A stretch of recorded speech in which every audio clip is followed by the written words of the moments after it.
Yeah, what's going on, everybody? We are live in the house, and it's all happening today, guys.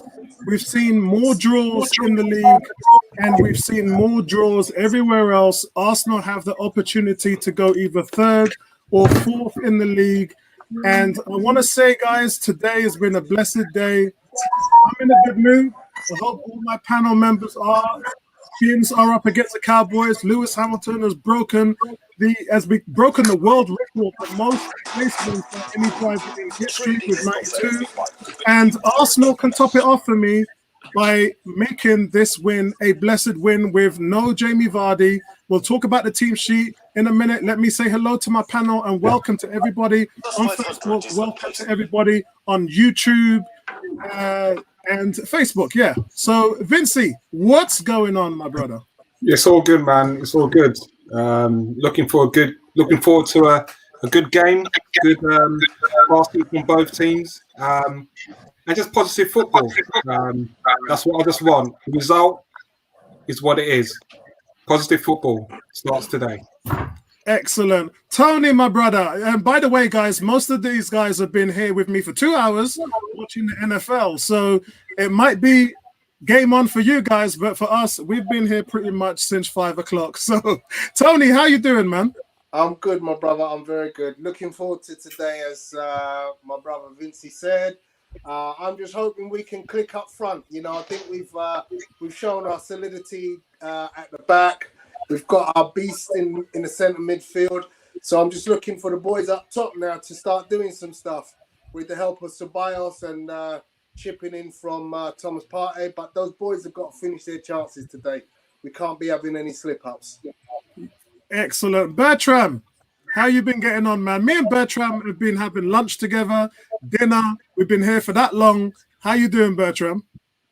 I'm doing well. I sort of agree with Tony's sentiment, which is we have scored 8 goals all season. That's the worst of the top 70. So we need to score goals. And I'm not sure we have the firepower we need to hit the back of the net on a consistent basis. So we have to figure out how to get the ball in the net, because historically we have talked about our defense and our defense being poor. We've only given up 6 goals all season. That means our defense is now solidified.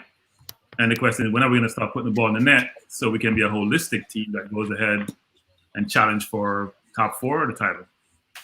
Excellent. Your picture's frozen a bit as well with us, Bertram. And you're right. We've got no firepower at the moment, but neither has Leicester without Vardy. So, and they don't have Inacho as well. So I'm going to see really what this team is going to do. Ebony, how are you getting on? I'm all right, thanks. Yes, day's gone really well. I did my radio show earlier on. I just heard that Vardy's on the bench, so you know he could come on at some point. But I'm hoping that we finish our dinner, i.e., our chances, because you know of late it's just been a case of just like missed hits and what have you. So I'm just hoping that there is some creativity now that we've got Partey. So hopefully we can actually get on the end of those. But yeah, I mean, I'm hoping for a 2-0 win today. African Guna, how are you doing, bro? I'm doing good. I'm really excited. I think, on the one-on-one group, we've mentioned that Arsenal, we've found ourselves in this position many times. Our rivals have dropped points. This is a big opportunity for us to get the 3 points. And I see what Vincey's saying, but to be honest, I really don't care if you don't play positive football today. I just want the result, really. I'm at that point now where I realize that results are really all that really matters. For me, I mean, if we win 1-0 and, we only have 1 shot on target, that's cool as long as we win the game. I mean, my heart will be, beating pretty hard throughout the game in that case. But, I mean, really, I'm focusing on Xhaka today. I'm focusing on Leno, and I'm focusing on Lacazette. Those 3 guys specifically, I'm watching their game throughout the game to see how they perform. 1, because Xhaka should be playing better with Partey and Ceballos there. 2, Lacazette has to prove himself. He's getting another opportunity. And 3, Leno comes off of a really poor game. So let's see how he reacts. But hopefully 2-1 win to Arsenal. Excellent. Nabil, how you doing, my brother? Hi, can you hear me? Yeah, I can hear you loud and clear. Everything good? Yeah, everything's good. I've been on a complete Facebook detox, so I haven't been on Facebook for well over a month now. But I do check in on the page every now and then. So yeah, it's good to see you guys again. I just agree with everything that everybody is saying. But for me, I'm really excited because we're seeing that the Arsenal shape that Mr. Arteta wants to really run with is starting to take shape. And it can't take shape without the players. So now we're seeing Ceballos and Partey and Xhaka playing in a three-man midfield. I'm really excited about that. And I think we always have to sort of rein in our emotions and try to remember and keep our feet on the ground and say, well, look, this is a team in real transition. And this isn't Mikel Arteta's first full season. We are rebuilding. And we've got to really remember that. But we should really be excited that it's starting to take shape now. And again, it's exciting to see Lacazette being given another chance. Honestly, I've been his strongest defense on the group. I've been having it with everybody in support of him. But really, I put my hands up and I lost that argument because he's been shameful in front of goal of late. But at the same time, Lacazette, Aubameyang on the left, with him in the middle, right now, without a bona fide left-sided option, is the best, most experienced front three we've got. It has to be like that. We want Aubameyang in the middle, but we haven't got the left-sided person to do that. So I'm excited for today's game. It looks really great, and I'm so pleased that Jamie Vardy ain't playing, to be honest with you, because, nothing needs to be said about him, to be fair. I hear you, man. So, guys, listen, that's everybody in the chat. Welcome to everyone in the chat room as well. It's nice to see you guys here. There's 50 people watching now on YouTube and Facebook. And let's quickly go into the team sheet so that we can just cover off what the team are doing. It is a 4 at the back. And thankfully, things are looking good now. Players, I'm just looking at my screen.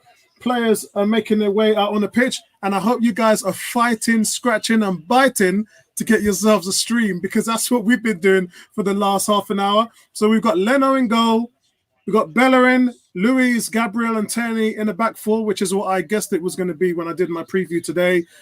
The only thing I got wrong really was Xhaka. I went for Partey, Ceballos, and El Nene in the midfield, but they have preferred Xhaka. And up front, pretty much effective with Saka on the right, Lacazette in the middle, and Aubameyang on the left. So I hope you guys really think that that's a team that's going to get it done for us today. Anybody with some thoughts about the team sheet? Yeah, Xhaka. Why? I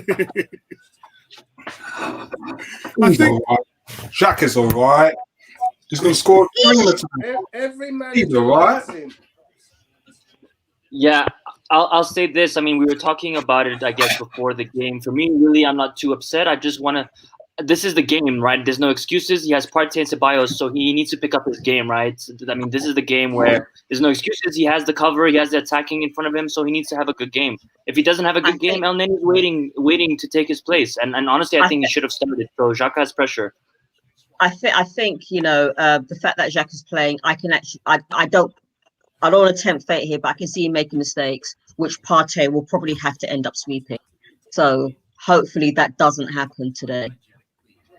Excellent. So, guys, a lot of people in the chat room. Let me do my shout outs now. Ton of you in there. I've got 90 people watching. And so hi all to you guys. There's a guy here who's in Southeast Asia, and I don't even know. He says hi also. What's going on, bro? James, what's going on? Big shout out to you, James. James is saying 3-0. Victor representing. My brother. Kurt, how you doing, bro? Hope you're having a great weekend. 18, what's up to you, bro? Scricket Ball. What are you saying, Scricket Ball? What's going on, man? GK in the house, everybody. Let me try and bring back in who's that we dropped? Vincey. I've lost Vincey and Yama. We're dropping like flies, guys. I hope this isn't something that we're going to be having on our streams for today. But don't worry, guys. Live streams coming to all of you lot now. We've got Mr. Bungle in the house as well. What's going on, Mr. Bungle? Big shout out to you. Davey Clark, evening to you, my brother. Evening to you. Adrian, nice to see you, man. What's going on, Adrian? Why do you do this? What's happening, Ebony? Right, so Leno has come out way from his goal in order to get the ball. It's like, why do you do that? Just keep in your space. I haven't even kicked off yet. Yeah, I haven't even kicked off on my stream. Leno's making 1 my minute nephew 31. happy here. My nephew's an anti-Arsenal fan. Leno's making him happy. I hope Leno. So, Ebony, you're right ahead of So me. there's a free kick, yeah. and then because Leno is not paying attention, he's way off his line. He's actually lucky that he didn't even go in the net from Maddison. Look, even Alpha Kagoon is like thinking, why have you come away from your area? Leno's leading off. Sorry, I'm trying to multitask. So Ebony's right. Like, it's cool if he does it, but he needs to get rid of it completely in the stance. He can't be trying to make the pass and then having it go to someone like Maddison who can score straight away. That's why you have outdoor players. Keep in your box. Yeah, but so we play a high line, right? So he has to come up and be a sweeper, because if he doesn't come out, that's a one-on-one chance.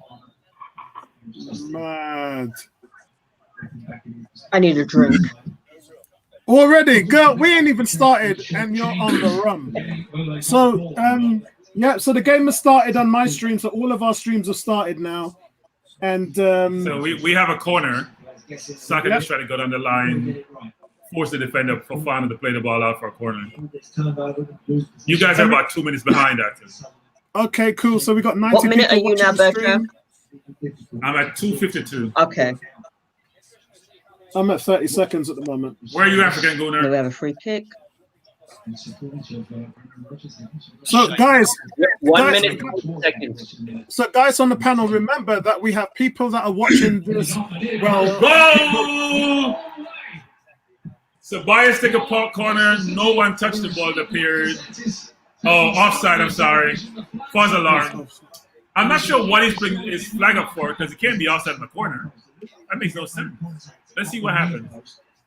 so guys on the panel, remember we've got people.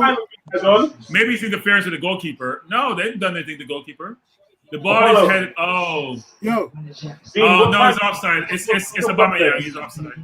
yeah, I'm on about 1.5 minutes. Those guys are on about 3 minutes. On 1 minute 56.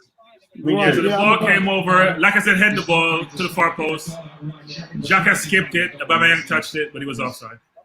Oh, man. So, guys, remember, we've got people who cannot watch the stream and are dependent on us to give them the play-by-play. So let's try and keep them as updated as we can. Okay. So I'm on I'm 341. I'm on 4:16, and it's gone out of play. And Leicester had a free throw. So just to let you guys know what happened on the goal, Arsenal think that they had the lead when Ceballos' corner was flicked on by Lacazette off the far post, but the flag went up for offside immediately. It appeared that Aubameyang was the one who was offside, not Lacazette. And so, you know, the captain there, Aubameyang, has been penalised for interfering with play, despite not even getting a touch on the ball. And I think that's very strange. No, he was interfering with play. Because if he's not there, the guy on the line gets the ball. Yeah. Oh my God, that's a goal. I've only just seen it now. I'm just catching up. Yeah. There's nothing wrong with that. Man. I'm going to shut down until half time because the disconnect in the time is frustrating. I'm on like 3 minutes 26 seconds. You guys are on 5 minutes, and I'm on it's 4:55. Yeah, it's crazy. It's too crazy. 5:20, 5:30. Wow. It was Xhaka offside. It weren't there. All right, Leicester's got a free kick now. All right, I'm going to catch up with you guys. Big shout out to you, Lawrence. Hope you're enjoying the live play-by-play. And yes, Kurt, we just had that goal disallowed because it was Lacazette. I'm looking at a replay on it now. What's going on, Jarrell? Hope you're having a great weekend. I work with Jarrell, so I'll be looking forward to chatting to you tomorrow about the game. And yeah, Arsenal had that goal disallowed. and it was because of Lacazette. Sorry, Aubameyang. Yeah, that's ridiculous. So my question is, why hasn't VAR had a look at that? VAR, what is going on with these people on VAR?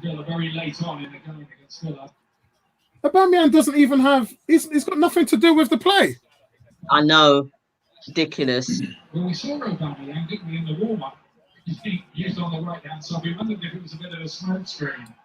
My word. That's where he's starting. I'm not seeing him start on the right. That's so funny. He did.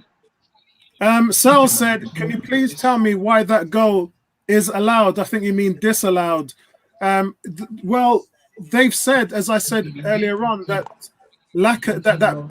Aubameyang was in an offside position and he was penalized for interfering with play. So whether the guy is offside or not, if you're apparently interfering with play, then that's good enough to be penalized. And I think what that meant was he was holding a defender away from defending that corner. He was blocking it, but that's what you're allowed to do. It's like basketball. You're allowed to set screens in order for a guy to get a clear shot at the lane. In football, how many times do we see players stand in front of goalkeepers or stand in front of defenders to block them out? James is saying, why no VAR? I have no idea, bro. They should have looked. Maybe they did look at that and think that he was into playing with a guy. That's just a terrible decision. It's absolutely terrible. I think what's interesting is Aubameyang playing right, Saka left. Aubameyang never plays right, so you'd rather play Aubameyang right than play Pepe. Yeah, what's going on, Nay? I hope you're enjoying the coverage, and I hope you've got a stream as well, Nay. I told he's trying to get Saka on the field. Okay, we've got a free kick now. Look at that. Yeah, because Lacazette leaned in. Look, Cricket Ball is saying the Arsenal agenda continues. I completely agree, my brother. Completely agree. Maddison is looking really lively earlier on. He's won a 30-yard free kick. As I said, he was brought to the ground by Lacazette. But Maddison clicks the free kick to the far post, and Arsenal do well to clear their lines. You can see Mikel Arteta now barking instructions from his technical area. And Aubameyang plays a clever pass through, which reaches Lacazette, but he flicks the ball over to Leicester defenders before getting tied up. So nothing going on there at the moment. Okay, Jacques has just taken a free kick, which is blocked anyway. Mm-hmm. So it's Schmeichel has the ball now. Excellent. Big shout out to all 60, 70 people watching. Hit that like button, guys. Hit that like. And if you're not subscribed to the channel, please subscribe to 101 on Arsenal.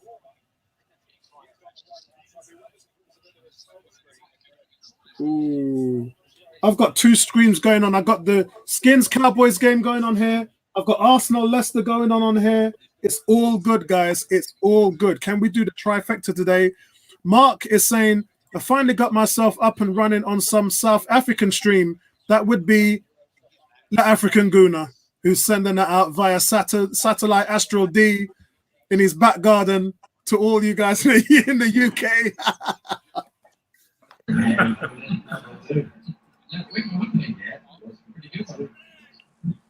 So Xhaka had a free kick, and I don't know why Xhaka is taking free kicks. Maybe because Willian and Pepe is not in the team, but the Leicester wall blocks it, and you never want to hear a free kick getting blocked like that. And as Kurt said, here, so David Luiz plays a magnificent ball over the top on the right of Bellerin. He's in on goal, tried to control, didn't get it under control quickly, and he was onside too, and the defender recovered. Yes. And visit to block it. If he took the ball down and going goalwards instead of put it back, he would have been in and goal. But Arsenal looking we now have a corner. Bit too high.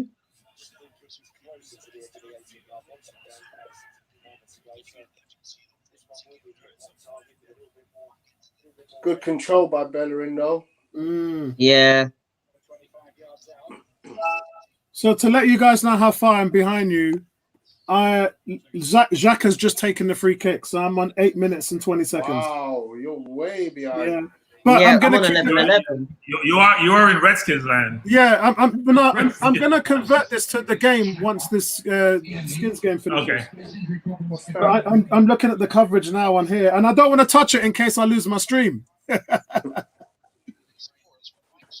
I'm actually agreeing with James. Xhaka should not take free kicks when we have Orba Ceballos on the pitch. So, guys, just to reinforce what happened there, David Luiz played the weighted ball over the top to Bellerin, and he was onside as well. He does well. He brings in the ball down, but it just takes an age for him to settle and get his shot away. And Evans comes across and sends the ball out for a corner. Xhaka is playing deep now, guys.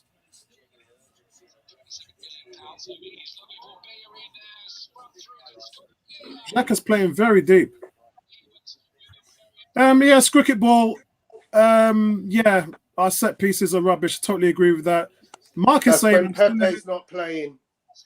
Mark is saying still ahead of Apollo. Everybody's ahead of me, bro. I'm just happy to be here right now so I can see this game and bring you guys this coverage for those of you who are not getting to be able to see this as well. Okay, so Saka plays a short corner to... Don't know who that was. I'll tell you what, David Luiz has played some sumptuous balls into the front already. Yeah, and he did that last week. Remember, he was he was man of the match, wasn't he? But he's been pivotal over the last few games. Gabriel just tried to do an overkick, but it just hit a Leicester player.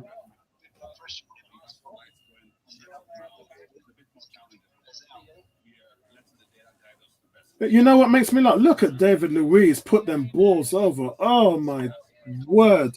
Do you know what? You know what makes me laugh? How many people were saying we don't want El Nene, send him back on loan. We don't want David Luiz to sign a 1-year extension. Get rid. And look at what these guys are doing in the team and how the fans have changed their perception of some of these players who are playing well within Arteta's system. You got to give it to the manager, though, man. We got to give it back to the manager. So Lacazette wins the ball back in possession on the edge of Leicester's area. He gives the ball to Saka, whose deflected effort goes out for a corner. Arsenal building up a lot of pressure here, guys. Yeah, Mark saying, I'm going to mute you lot. Much more fun when I'm ahead. Now you know what it's like when we're listening to you, bro. We depend on you to find out what's actually going on. So it's kind of the other way around at the moment now. Will this man stay in his box? I will slap you. Leave him. He's allowed that. No, Ebony, he's playing as part of the defense, Ebony. That's part of the strategy. Exactly. If you play high, he's got to play in the intermittent role. He can't stay in his goal. It won't work. Well, let's just say with his ball skills, I don't feel too comfortable with that. But he's an outlet, though, right? He's an outlet. Victor saying we look balanced and strong with Uber on the right. I'm kind of glad they made the move back there. Oh, that's well intercepted by Lacazette. Okay, we have a corner on 14:44. Yeah. Oh my God, you're on 14. You're 3 minutes ahead of me. Yeah, I think you should give up commentary because you're way behind us. That's right. I'll be back up there once this Cowboys game finish. I'll be back up there. Wasted free kick by Ceballos. By the way, Skins 25-3 over the Cowboys at the moment. Only person who cares is Apollo. Yeah, only person that cares is me. I can't tell you the other scores in the NFL because Tony's on that page. I'm not on the page. I'm just looking at the moment. Aubameyang putting the ball into the box, and I just saw the Gabriel overhead kick. Yeah.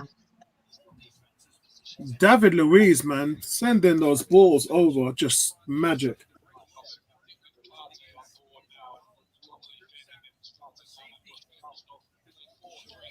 We're pressing today, though, which is good. Yeah, we're hungry. Listen, we know what's at stake. David Luiz, guy, sends another ball diagonally over the top. How many times? What's that? 3 times now? Out to Kieran Tierney this time. He brings it down well, runs into the box, but it's wasted by Ceballos, and it overhits the cross to the back post. So Arsenal really, really pumping pressure on at the moment now. We've got to be careful in midfield. Okay, nice cross from David Luiz to Tierney. Tierney kicks it and it hits. We've got to be careful in One midfield. of their players, number 27. Of the ball, like Ceballos, when the likes of Luiz is on the ball. We need him to just be able to be there in case for those triangle opportunities. He's making some great long balls, but we just need not to get too adventurous. We're not needed. It's been great play so far. Okay. Another free throw from by Tierney to Lacazette. I'm going to try and Lacazette's pick on up the the third edge. stream here.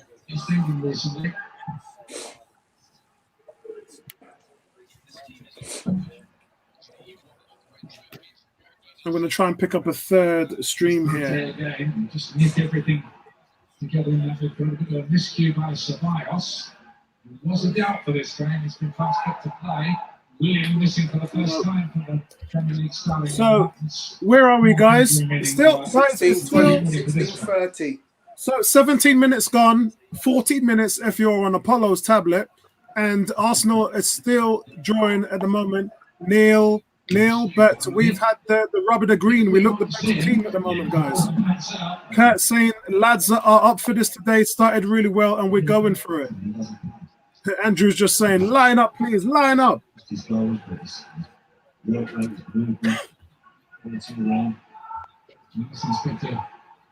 ball there. Played towards just Leicester attacking, brilliant cross, no one got on top of it. So Leicester had their second attack and looking dangerous. It's like no one's closing them down. Come on, close them down. Stop, come dancing. Man. Leicester now having some possession after being, I think Arsenal have been dominating possession for a long period of the game. Selective in the runs that he makes. He's got Mad. exceptionally quick Harvey Barnes. So, guys, I think we can all agree that Leicester definitely missed Jamie Vardy. They just don't have anybody up there running the channels, holding up the ball, or anything like that. And quite frankly, this is easy meat for us at the moment. Leicester is missing half their team. Yeah, exactly. Literally no striker in the midfield. Between him and Madison just behind him. I think Leicester. Their best player on the field right now is Madison. Yeah. Which is worrying because he's not an Arsenal player. We do need to impose ourselves in the midfield here. Ball seems to almost be missing out the midfield.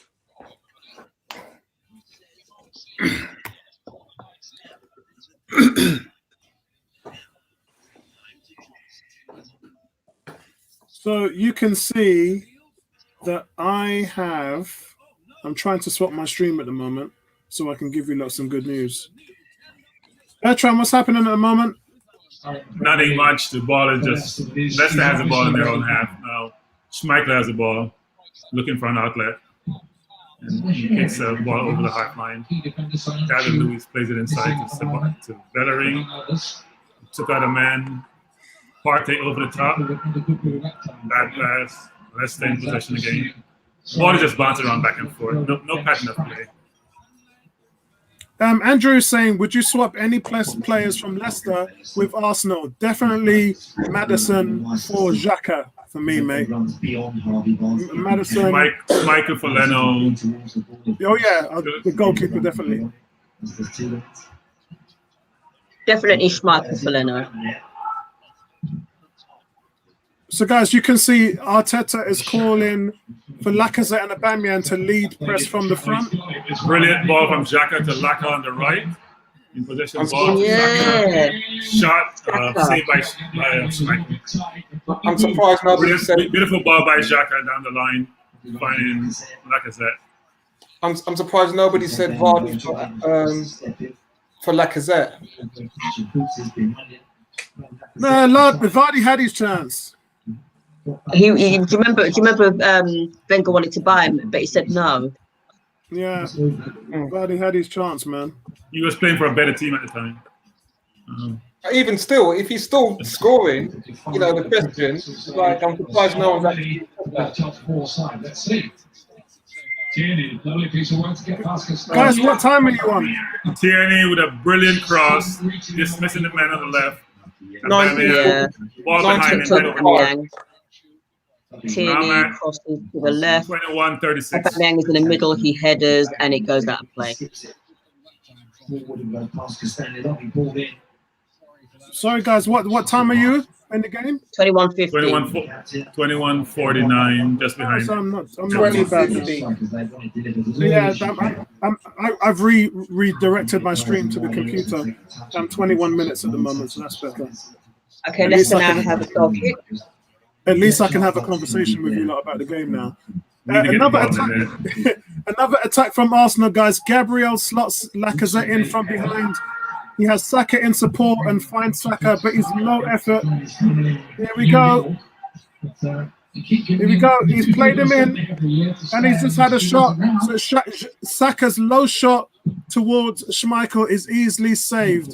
There's a good move there. Nice build-up play. Tierney, Aubameyang heads over. And look, the initial ball was played by Gabriel. Great cross. Great cross from Tierney. Beat his man. Good ball. Here comes Bellerin down. No help. Crosses to Aubameyang.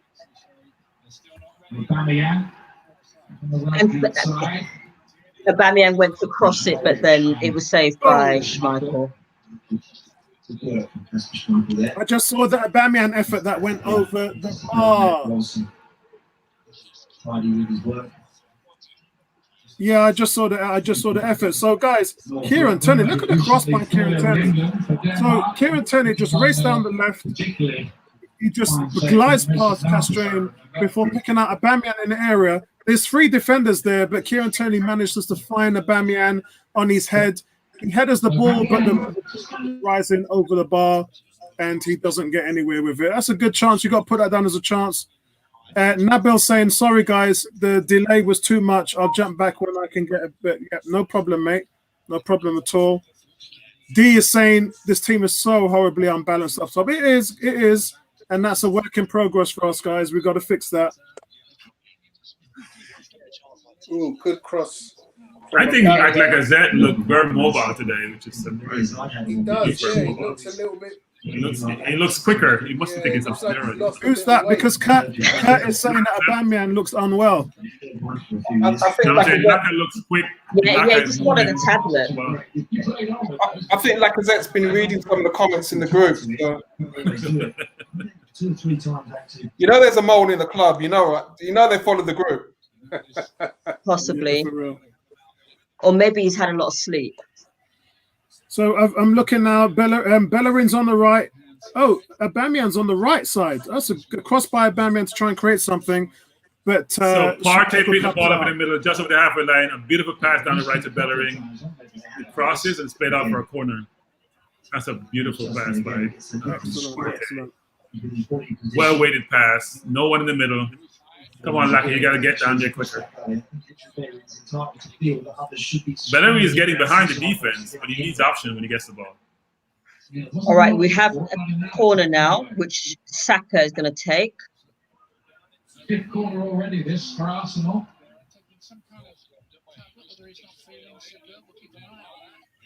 We need a goal. We just need a goal to settle the nerves, man. We need a goal to settle the nerves. I think Leicester would be really happy right now into the game, 25 minutes into the game, and it's still 0-0. And the Emirates is a place where Leicester haven't had a lot of luck, guys. And they're suffering a whole host of injuries. Their top man, Vardy, isn't on the field. And Arsenal are just relentlessly coming at them. And what have we got here? 25. I'm just coming to see what's happening.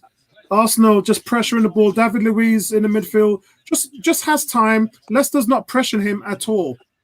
They're giving Arsenal as much time. Gabriel and Luiz has so much time on the ball to pick out passes, which is probably why they're doing so well today. Look at that. Another through ball to Bellerin. Bellerin hits it first time in the middle, but nobody is running on the end of it. And this is the reason why you need the Eddie Nketiah in the team. You need somebody who's going to run into the box and get on the end of those. Look, Bellerin times his run perfectly. He hits it first time right into the middle on a penalty area spot, and Lacazette is about 5 yards behind. He's not even running into it. And the camera now is on Lacazette because everyone knows Lacazette should have been there running in on that chance, and it would have been Arsenal 1-0. Neil, miss, what's going on, man? To get a good stream for this game has just been absolutely crazy. But now I'm on it. I'm watching it. I'm about 24 minutes in now. But yeah, it's so far it looks like a good game. Yeah, I mean, I had a stream which was 3 minutes behind, and I've recently just gone onto my computer instead of my tablet, and now I've got a stream which is pretty much up to where the other guys are. My stream is 26 minutes at the moment, guys. Where are you? I'm at 25:30 now. Yeah, I'm the same. 25, I'm on 27:30.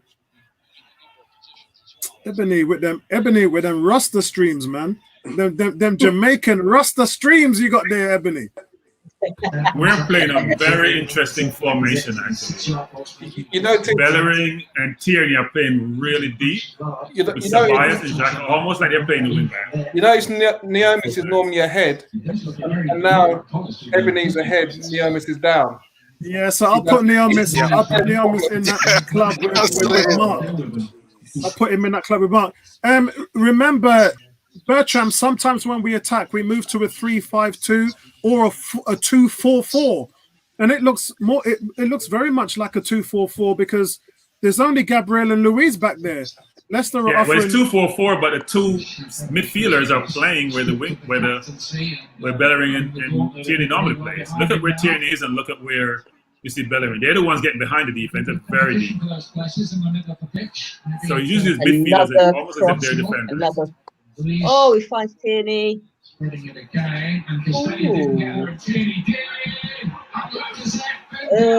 Lacazette. Oh, God. Look, I'm not going to complain about Lacazette. I'm not sure what happened. Tierney got behind the defense, crossed the ball, and I'm not sure what transpired because Lacazette probably should have scored that goal. He was trying to pass it to Lacazette. Lacazette is trying to head and kick at the same time. I don't know what he was doing. So guys, look. Oh no! Laka missed a goal that Ebony's grandmother could have scored. I know. Laka, he's got to get something on that. No, seriously. Actually, it could have been a penalty. No, he has to get something on that. Yeah, I don't know how he died. See, guys, I think we're seeing today the difference in Lacazette and what a guy like Danny Ings would make for Arsenal. Yeah, I have to bring him in, man. I have to bring him in. You look at Danny Ings is a donkey. Danny's a donkey, right?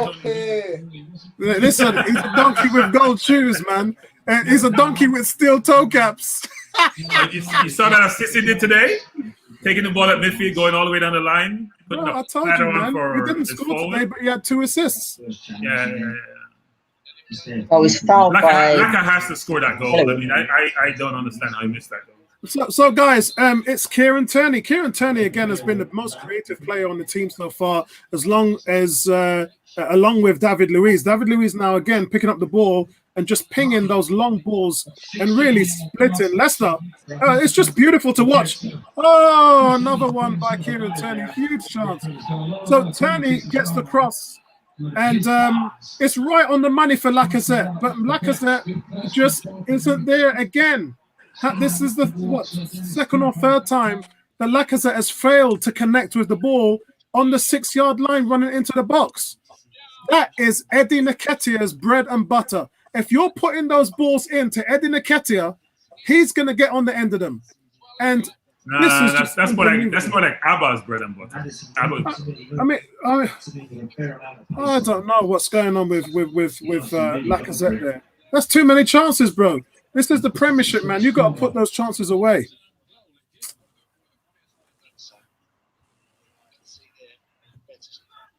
You got to put those chances away.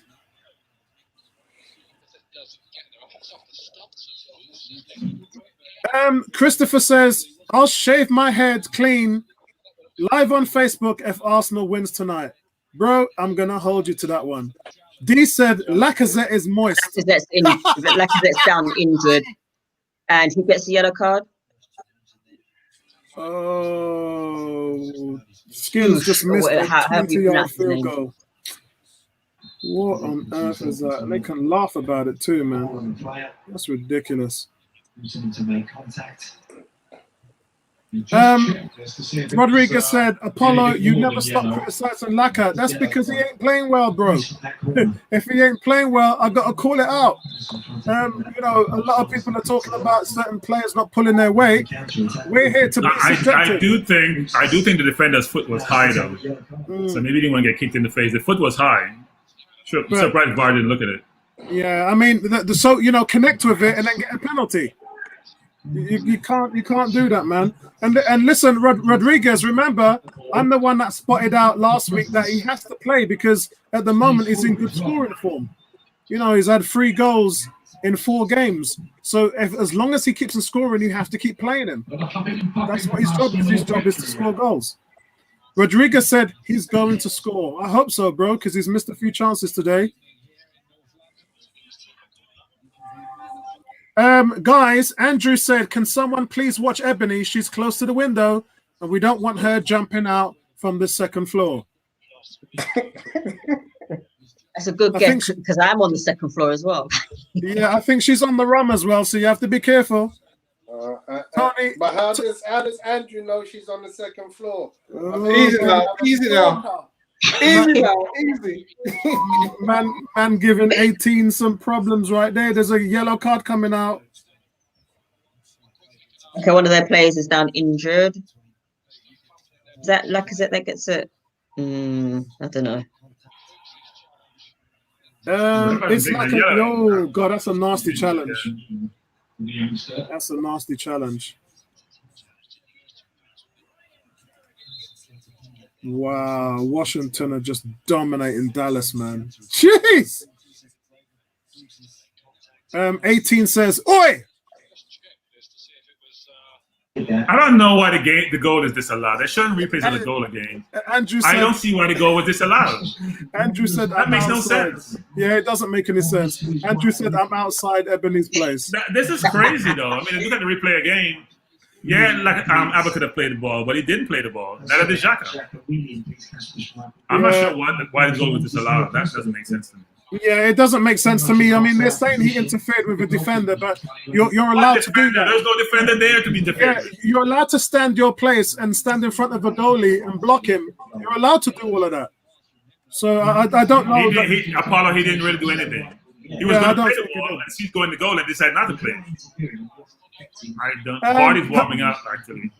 Purple saying, wasn't this like the last game at the Emirates? Loads of chances, but Laka couldn't score. Yeah, it was. I mean, look, guys, Laka's goal return's been dwindling every season. He went 18 months without scoring a goal away from home. This isn't the type of thing that Arsenal needs to get them back into the top 4. Yes, we support him. Yes, we love him. But no, he's not the answer. And in my opinion, and I said this once, I said it twice, I said it 100 times, I think that you get more out of Nketiah. That's just my opinion. You don't have to agree with me. All opinions are subjective, but I just think you get more. Look, they're replaying the goal again. They're replaying it again. There's nobody. He's got an elbow on a defender. That's all. And they're saying, so the linesman's saying the elbow, come on, that's rubbish. That's rubbish. It's a soft, he's not even got that, he's not barely touching him. That's ridiculous. It should be 1-0.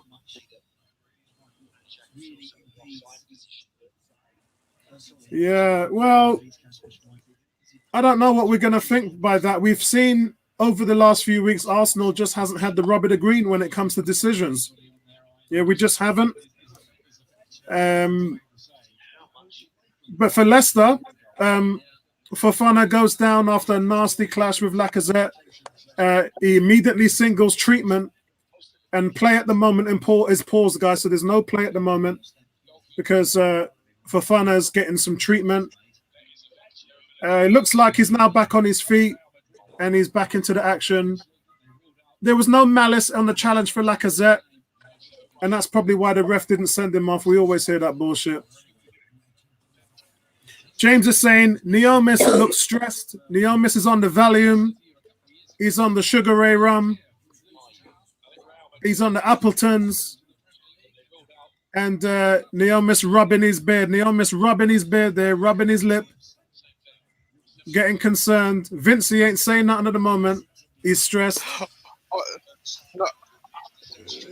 You know what? I'm way behind. I think I'm quite a bit behind you guys. So I'm just watching it, and I'm letting you guys be my guide in terms of anything that happens. Yeah, where you guys at? I'm 36 minutes. Tony, where you at?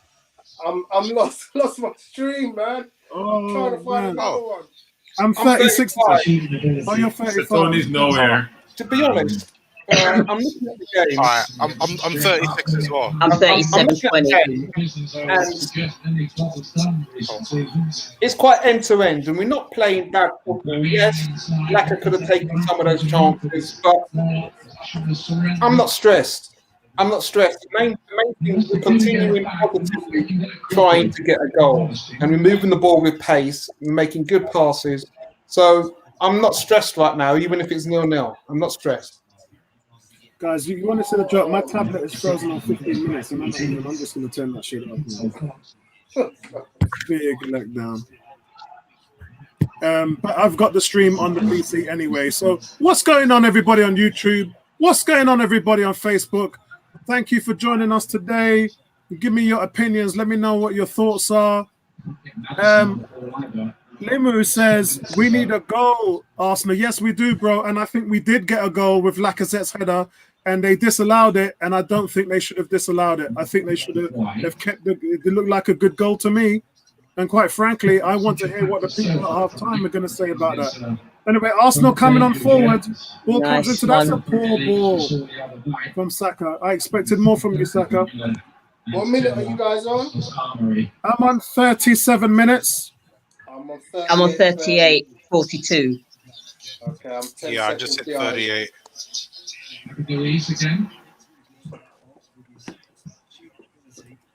Boy, Ebony with that reggae sunsplash feed, man. Jeez.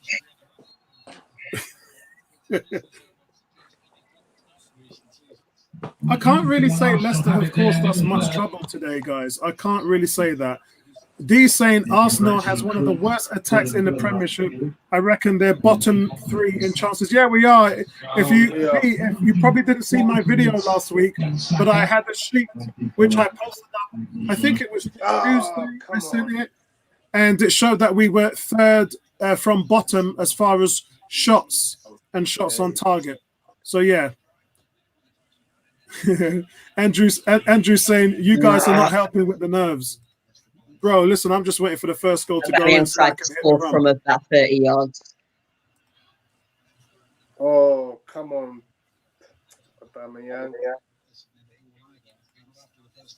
Right, okay. That would have been perfect for Pepe because it would have been on his left foot. Right, so the Skins game is over. Now I can solemnly switch to I can switch that off, so I'm saving a little bit of resources on my stream. I wish I had a bigger screen, though, I must say.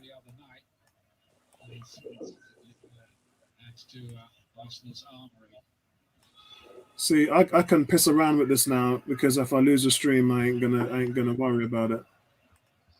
My stream hasn't dropped from the start. Yeah, it's not too bad. No, I lost my tablet one, and at the moment now I'm watching it on a computer, but I want to stream with a bigger screen. You're gonna have to use that link.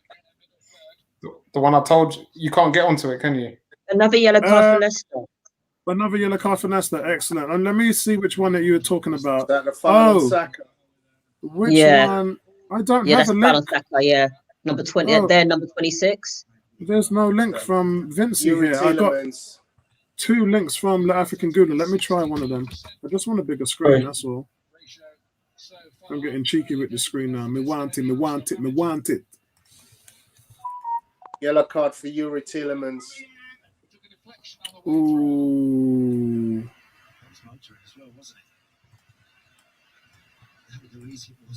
No, that one African Gula sent me, that's a degger screen there.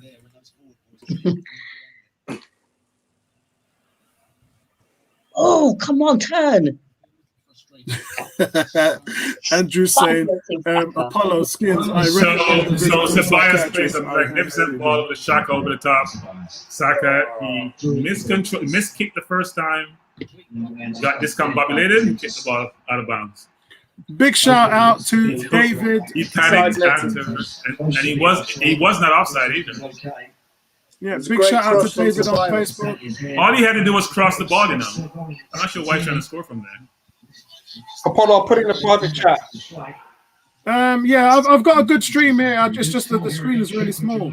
Ooh, Leicester on the attack at the moment, guys. And they flicked it back to nothing. And Arsenal now have the ball on the counter. Saka just got fouled. And come on, that's got to be a yellow card, referee. Get the card out. Get it out. You're behind. That was like 2 minutes ago. I'm 41 minutes, guys. I'm 41 minutes. So Saka was away on the counter attack, guys. And the foul came in. And he was denied. And he got a yellow card here. Look at that. I think that's Leicester's 3rd yellow card. Guys, Arsenal are enjoying a lot of fun with these long diagonal passes across the top. David Luiz, the majority of setting it up. Down. We waiting for. Andrew saying, are Arsenal on a bonus not to score? Oh, man, come on. Let's settle the nerves, man. Goal before halftime would be nice.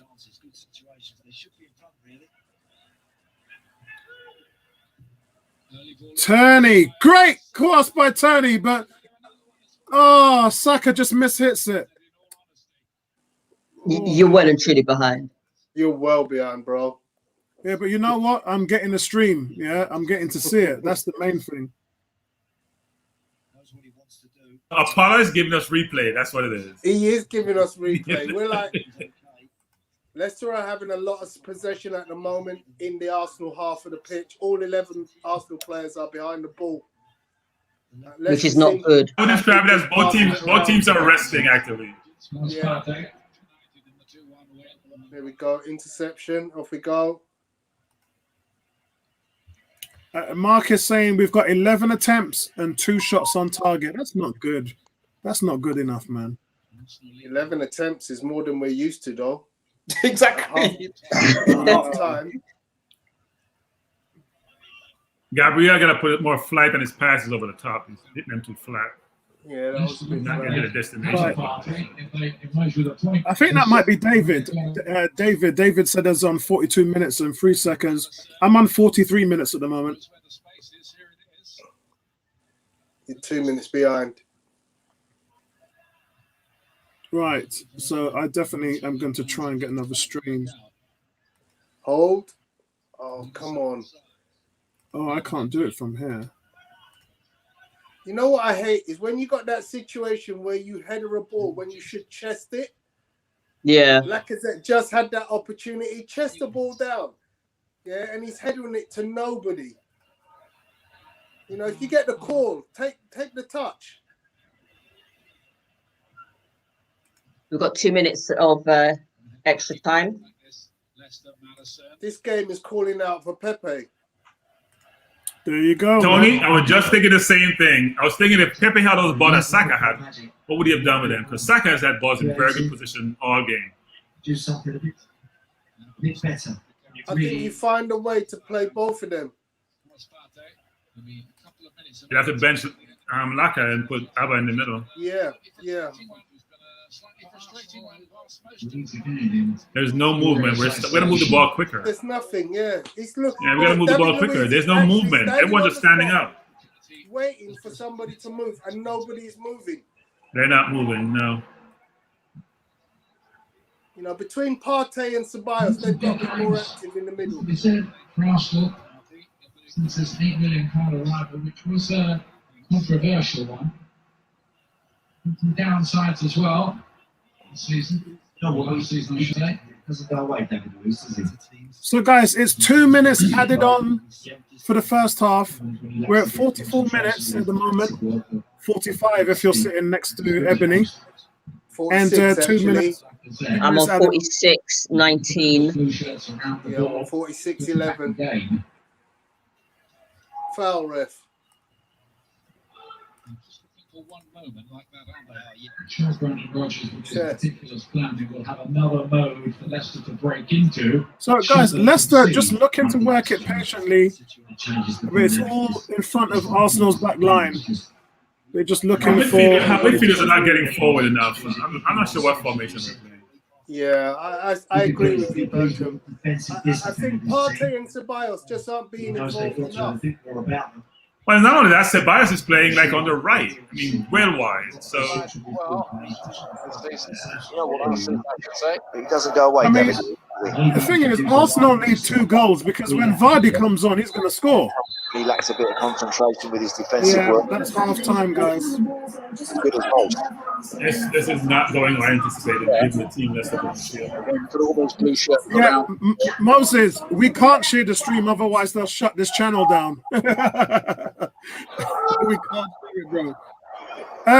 Yeah, Curved, we're not losing, but they have Vardy to come on and cause us a hell of amount of problems. And I have no idea why they disallowed our goal. The dynamic is ridiculous, really. It's just. I mean, after seeing the replay of the disallowed goal, there's no way that should be given for offside or anything else. It's disappointing. You know what it is, Curved? For a team that is struggling to create as many chances as us, when that happens, it deflates you. You know, you need all the luck that you can get, and quite frankly, that's disappointing. Maybe introduce a Vardy just to free that up a bit. I'm on 47 minutes. Half time. Yeah, it's half time, and guys, you know that Vardy's going to come on. On the goalkeeper's eye line, so offside. That would have been the early goal. Arsenal and maybe the match. Mark is asking to come in and join us. Yeah, Mark, I'll send you the link. I'll send the link over to you, bro. Frustrate Arsenal and hope for things on the break. There haven't been too many of those. I'm sending it now. A little bit frustrated with a half-time scoreline, which reads Arsenal 0, Leicester City 0. I think it's a fair result. I think we played quite well in the first half. We just haven't really put any chances away apart from the first one. Yeah, and at the end of the day, you know, we're both on the same points. You stop and you think if we had better finishing, you know, we'll be ahead. And Leicester, they're missing some serious players. So we've just got to capitalise in the second half. We're in the game, so no time to panic yet. Yeah, I mean, I've got to be honest, guys. First half for me was a mixed bag. We have been creating chances, which is something I haven't seen us do. We hit 4 balls into the box across the 6-yard line, and Lacazette didn't get on the end of it. I can't really say anything outside of Saka had a shot which was deflected. We scored a goal. We actually scored, which should have been a goal. So don't let that get us down in some way, because I think that we haven't done too badly. We haven't been great, but we haven't done too badly. Tony, where are you at after the first half? Yeah, I'm you see, this is the thing. For me, it's about the formation. And I think Arteta seems to be having a bit of a problem here. He simply can't get the formation to work the way I think he wants it to work. I mean, it's all very well playing around at the back, trying to spot those passes that Luiz has been putting in are terrific. However, what you really want is I watched the Classico yesterday, and the interplay between the midfield, the defense, the midfield, the strikers, it was phenomenal. And that's what I think Arteta is looking for. Any good team needs to have a nice transitional game, that plays balls in between the lines, in between the channels. And at the moment, Arsenal are lacking that. We just don't have that crisp triangle set up where we can pass the ball around and create opportunities. So it's a bit herky-jerky for me. And although I feel that we're not going to let a goal in, I think we're struggling to create that open opportunity to score the goal. But wouldn't you agree with what I said? We've had 4 balls hit across the 6-yard line. Lacazette just doesn't make that run. If he does, if that's Nketiah is, because Nketiah's movement is so much more superior than Lacazette's, Nketiah is in there. I think that Arteta's going to have a look at that in the second half. Pepe again, that could be another thing he can do. Saka hasn't been bad, I'll give it that. And Aubameyang's looked busy. But at the end of the day, I think we have created. We just have got nobody to get on the end of it, and there was a goal disallowed. So we can't be too overly critical, if you know what I mean. Ebony, what's your thoughts on the first half? Well, we have created chances. We haven't put them away, especially with Lacazette. And I think in the second half, maybe Nketiah can come on and Pepe needs to come on as well. I don't trust Xhaka with those free kicks. I don't think he's very good at them. But I mean, I've been fairly happy. It's just that, I want to see Partey and Sabas be involved more because they've been pretty quiet. It's not their fault, but they've been pretty quiet to create more chances. And the chances that we've created so far, we just haven't been putting them away. We've come close. We've come close 4 times. And nothing's come to fruition. But I think in the second half there needs to be a few changes, and they need to be actually on the pitch from minute 1 rather than 70 minutes if we have any chance of scoring. Andrew's saying, "Where's Ebony's grandmother? Get her on the pitch now." Bertram, how about this for a start? Arsenal haven't had a 0-0 at the Emirates in 73 games in 4 years. Look, I hate to be a contrarian. I'm not sure, given the quality of the Leicester team, that we've created enough chances. It's one thing to be a full-fledged Leicester team, which is dynamic going forward, good defense, but I'm not sure, given the team they put on the field. There was no chance to create through the middle. We have had some crosses, either going wide to Bellerin or wide to Tierney. The ball has not gone back into the middle to give a forward a chance to put their foot on the ball, except for the Lacazette header. So I wouldn't say that we have created a lot of chances that should be put away. What I would say is that, as Tony indicated, I'm struggling with what formation we're playing. I see Ceballos and Xhaka almost playing like the wing-backs or full-backs, and then Tierney and Bellerin playing way forward. I thought we want to get Ceballos much further forward, given his creativity. The only midfielder for us who gets in the box a lot is Willer, and doesn't put his chances away. No other midfielder gets in the box. So what you have is then is the 3 players up front are being the ones who are then looked upon to score all the goals. Because the midfielders are not getting forward enough. Against this team, given the possessions we have had, we have to do a much, much better job of getting more people in the box.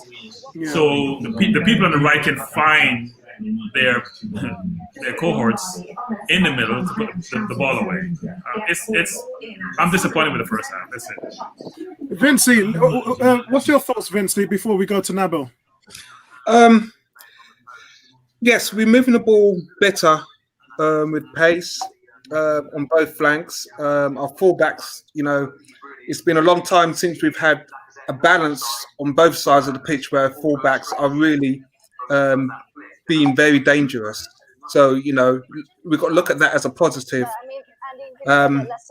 We do have problems with continuity in our play, and it's going to take, I said it last week, it's going to take a while for us to figure this out.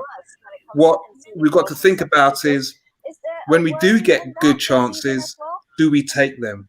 Because when it doesn't happen, it's going to, second half, that's where players tend to get tense. So we've got to the half, 0-0. We played good football in parts. We just need to build. And if we can build and capitalize, we should be fine. If we can't, that's where things are going to, it's really just going to highlight more of the problems that is going to be there from week to week. We're just not that team yet. Okay, so Nabil, I just looked at the replay. They're saying that the goal was disallowed because it hit Xhaka on the thigh, and Xhaka was in an offside position, which actually looks correct to me. I don't know why they didn't give us the information at the time, but it definitely looks like it was that Xhaka was offside and the ball did hit him on the leg. It's a very slight touch, but it looks like it hits him. What's your thoughts on the first half? Yeah, when I saw the replay of the goal, I was looking for Aubameyang or Lacazette to be offside, but I saw that even without the ball hitting Xhaka, they could argue that he was interfering with play, and he was definitely offside. And whether interfering with play or whether the ball hit him, it's offside. It's unfortunate. But I mean, Leicester have parked the bus. I haven't seen anyone park the bus like this in a long time. Fair play to the way we play. We're not going to take too much risks and chances and get hit on the break. We're going to be very cautious. So it don't make for a good watch or a good spectacle. But, I love the fact that we're trying four at the back. I love the fact that we're trying, what he wants to try, which is a 4-3-3. It's lovely to see Partey, Ceballos in the same team.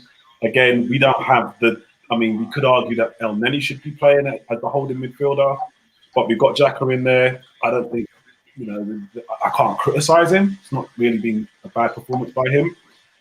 But we just got to be patient. It's hard. I know we're a team and we're a club that's just so used to really good football, putting away chances, great approach play. We're so used to it.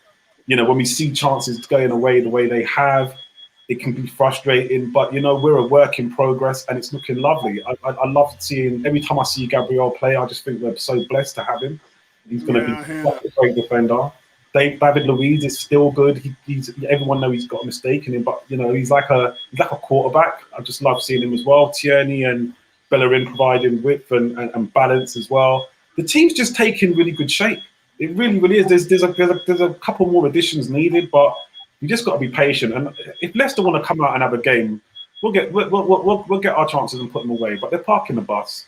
So yeah, that's a definite good point. Mark, welcome first time on 101. Mark, I'm shocked it's taken you this long to get on, bro. When I'm ahead of you guys, it feels mean to come in and do it. So when I'm behind you, it doesn't seem the same. It's not the same problem. Yeah. It's definitely the lag that's been a bit of an issue. But for me today, refusing to give any more money to anybody for football that I already have, I'm lagging behind with the rest of you. But I just lack a great finisher on his day, but the movement, the balls that we've seen in from both flanks, but mostly the ones from Tierney. And most of the time, Lacaz's not where he needs to be. Yeah, and I mean, when I say he's not off, he's sometimes 4, 5, and 6 yards away from where a striker composure at this point too busy, and he will be in the right place. If it's going to hit, I can't tell you. And where it will, but you're going to get the energy. Got great pace. You can cover up that first yard. And about 3 or 4 times to get the ball in the box. In fact, 3 out of the 4 passes I talked about that went across the 6-yard line were from him. So that's what I mentioned about our both fullbacks. We haven't had, if you stop and you think, the last time we had that balance where both of our fullbacks were given that level of support to our strikers in the midfield. We haven't had that. So if you think about the progression that the team is making, it's huge. We just need to be clinical when those chances are there, and we're just not there yet. Yeah, I mean, I don't know. Right now, the players are on the field for the second half. The game has restarted. Okay, so Pepe is warming up as well. The game was restarted already. Yeah, I believe it's restarted. Yeah. But I think Nabil made a good point, which is about parking the bus. So there are less spaces to penetrate through the middle. And Arteta is using his wing backs as the primary mode of attack. I saw Ceballos and Partey play 2 good balls over the top. We need to see more of those because those are sort of more safer balls to play. If it don't work out, it don't come straight back to you. Whereas the through balls, if they try to be clever with those sharp through balls, can come back and hit you. We need to see a lot more of that. And I think that's what Mark was alluding to when he spoke about Xhaka, because Xhaka can play those balls as well. Let's not take it away from him. He can put them on a sixpence when he's ready. He does it internationally all the time. But we need to see a lot more of those sort of passes, just thinking over the top, if they're going to park the bus and play in that way. No, Xhaka is actually playing at left back. Yeah, not both Xhaka and Ceballos. That's what I was talking about earlier. They're playing left back, and Tierney is almost playing at the wing with Bellerin. Well, depends on where Abba is, but with Bellerin. Look how deep Bellerin is now. Bellerin is ahead of. Okay, Abba. guys, I'm gonna have to shut off because I can't. When we're 2 and 3 minutes behind, I just don't know what the hell's going on. So we're just no problem. No problem, bro. Kicking off right now. So when it's over, come back and we'll do the player ratings. Yeah. Thank you. All right. Give me a sec. One of the links that you guys have given me is gone to Black on Blondes. So that's not a good sign. Which one of you lot set me up with that one? It wasn't me. It wasn't me. Mad ting. Mad. Yeah, look at Bertram's face. Look at Bertram's face. No, not Bertram. Not Bertram. Bertram. I give you no links. Bertram, one of these guys set me up with a link and it's got Black on Blondes on it. I'm dead. So Gabriel just gave away the ball, and if it was Vardy in the field, it would have scored because the forward made a bad pass. It was a horrible ball by Gabriel. Gabriel played a terrible.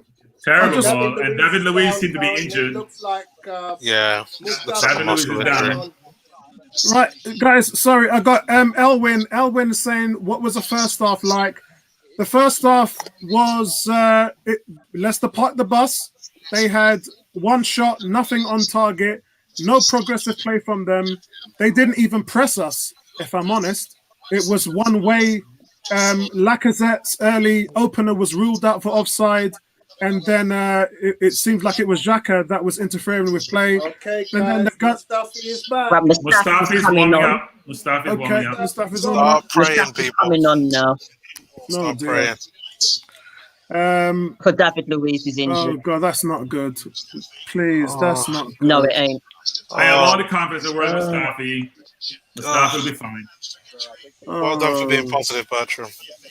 No, but I do believe it actually. He played well before he got injured last year. Yeah, he did.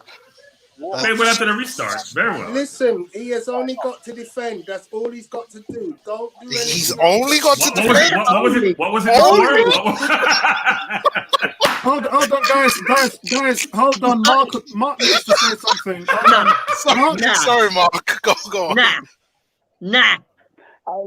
The idea that all he's got to do to replace David Luiz is defend. I think you guys have forgotten where all our creativity is coming from. There's only been one man playing the ball forward with any kind of authority, and he's about to limp off. Exactly. Agreed. But what I'm trying to say is, Mark, is that Mustafi must not try to become David Luiz. He must leave that to somebody else. So what this requires is Mustafi thinks it's Beckenbauer. Forget David Luiz. He thinks it's Beckenbauer. York in the Europa League here. Okay, do something. You know, it makes me laugh. Like in the off season, I talked about Luiz. I was the only person here in the whole panel that defended him. And now everybody is screaming for Luiz to be on the field. You gotta, as Bertram normally says to me, you gotta love the irony with football fans, especially with. Saliba, but but we say what we see. Everything you want. 18 saying, I can't believe Luiz is off. He's gutted. I think we've got to accept that Saliba definitely wasn't ready. They were, if he was, he'd be there. Yeah, I had an agent talk to me about him 2 weeks ago, and since then I've told the panel I don't want to hear anybody complain about the fact that he's not on there because he's not on the field for a reason. He's having some serious psychological issues with the loss of his mum, and right now I told everybody in one-on-one I don't even want to discuss him. The boy needs help, he needs support, and that's what they need to do. And we shouldn't really be talking about him and footballing and all that stuff. He's a young kid. He's not dealing with a tragedy in his life very well. Bro, and for me, we got to move on. You've been watching all the videos that keep coming from the training ground, but the boy's having a blast. Yeah, I understand what you're saying, but he's having a blast on the training ground. Was that a foul on Saka? Another yellow card. Come on, we need a goal, man. We don't know, Ebony. We have to trust you. So tell us. All right. Ebony, you were 2 seconds ahead of me, Ebony. Yeah, That's a foul on Saka and a yellow card. So that's it. Sierra Aka got fouled by what's his name? The one beginning with F. The number 3. Fofana. Fofana. James Saka's age actually, so 2 youngsters. James, it was Mustafi, the serial offender. David Luiz has a muscle injury, thigh, maybe a hamstring. Oh God, no! That means he's out until December. Well, he has ice on his thigh. So yeah, he looks like he's going to be okay. I think he'll be okay. Yeah. He'll be all right. Right, we've got a free kick which Tobias is going to take. Was looking to turn in space and was fouled. Which is a rubbish free kick as far as I'm concerned. Come out. I'll give this 8 minutes and then I'm going to check. If I'm Arteta, I'm going to change something in the midfield. Yeah, if I'm him, I'm getting on Pepe and Will you stop doing that? Terrible. But guys, Leicester have come out to play in the second half, which is good for us. Yeah, it's good for us. If Leicester have been a bit more progressive, then that's good news for us because it opens up the passing lanes. Let's get it done. Let's get it done. Oh, that's a terrible pass. Yeah, well, found his way to I keep telling you guys, he can't pass to save his life. Terrible pass. He's an atrocious passer. Oh, that ball. He has to be the worst passing forward in the Premier League. Yeah, that was bad. No, the weight on his pass is ridiculous. Well, we saw him do it twice last week, didn't we? That's why this game needs Pepe, because obviously Alba cannot play out there on the right. Pepe needs to come on now. Might have been a bit embarrassing, but he was able to recover with Tielemans looking to pick up the pieces. Dribble out. Granit Xhaka, the free kick is given and taken quickly. Is Lacazette. No, Aubameyang. Lacazette again. Johnny Evans is there. Very clever there, Granit Xhaka. Just trying to wriggle out of the situation. But he needs to mute. Hit the floor. Yeah, because you're behind too. You should mute whoever that is. He took it very smartly, very quickly.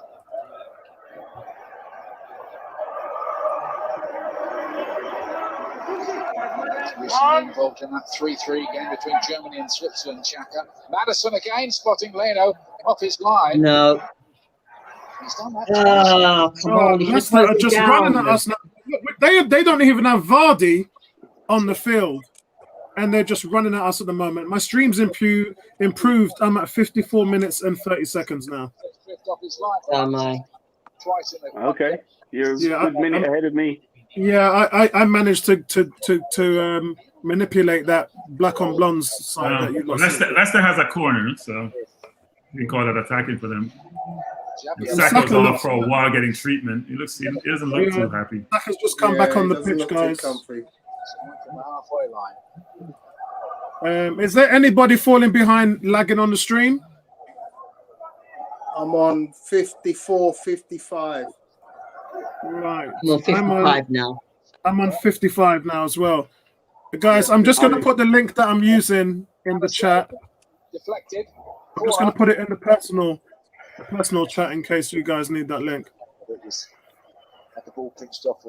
Leicester's taken a corner and Arsenal's defended away. Apollo, can you put that in the Facebook chat, because I can't access the link from there on my laptop. Laka always fouls so much. He doesn't know how to tackle. It's amazing that somebody's playing football so long. How to tackle. Touch him. What are you talking about? He's fouled him. What are you talking about? He's fouled him.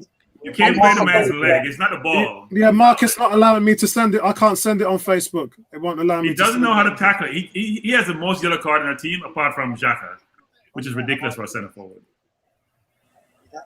Yeah, Cricket Ball saying 10 minutes has gone, nothing working. Let's make a change. Someone to attack that ball. Leicester now has a free kick. Come on, Wilson. Wilson's saying David Luiz fakes his injury because he doesn't want to be on a losing team.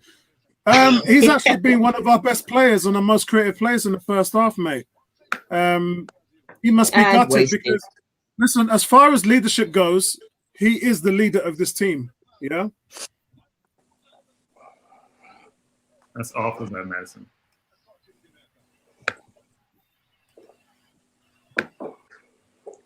Yeah, that's not a good free kick by Madison. I mean, Leicester are going to just keep hanging around until they can get Vardy on the field. We need to change it up fast, man, because it's just not working right now. Oh, Johnny Evans is down hard. Yeah, I Yellow saw card that. for Lacazette. I saw that. Vardy coming on. Kurt is Laka saying just Vardy's coming on. running in people like he has no sense. I keep Yeah. telling you, he's just running like he has no Laka's sense. gotta come Like, off. I don't have a brain. I don't have a footballing brain. I'm just gonna run into players. This is not rugby, Laka. Yeah, that's one of them American take out the wide receiver's legs as he goes up for the ball.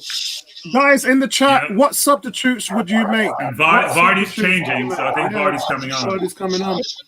11 minutos de segundo. Já finalizou mais do que em toda a etapa. 2. O dobro. Aí o lançamento à frente, sobe ali o Evans, na dividida com o Lacazette, fica no chão. O Evans, a queda foi. Guys in the chat, Take what? the sound off Apollo. What's We've got that? the Dutch now. We've got Dutch. So that was me. Oh, okay. Yeah, I'm not sure what that was. Guys in the chat, let's see what these guys are saying. James is saying Pepe and Eddie needs to go on. Laka needs to go off. James is always saying Xhaka off for Elneny. 18 is saying Lafayette off. It means Lacazette. He calls him Lafayette. And then Vardy on. That's a joke. Saka. Oh. Look at that ball by Saka to Tierney. It's a great defensive play. Nay is saying Laka needs to come off right now for Eddie or Pepe. Hightower is saying Pepe on for Lacazette. Cricket Ball is saying Pepe for Lacazette. Ebam in the middle. Dee's just said Vardy has now come on the pitch. See, when that ball gets played into Tierney, there's only one player in the box. I don't want to draw today. I can't take a draw. After everybody else has dropped points. We've gone and we've had back-to-back defeats in the Premiership. No, we haven't. We had a win in between.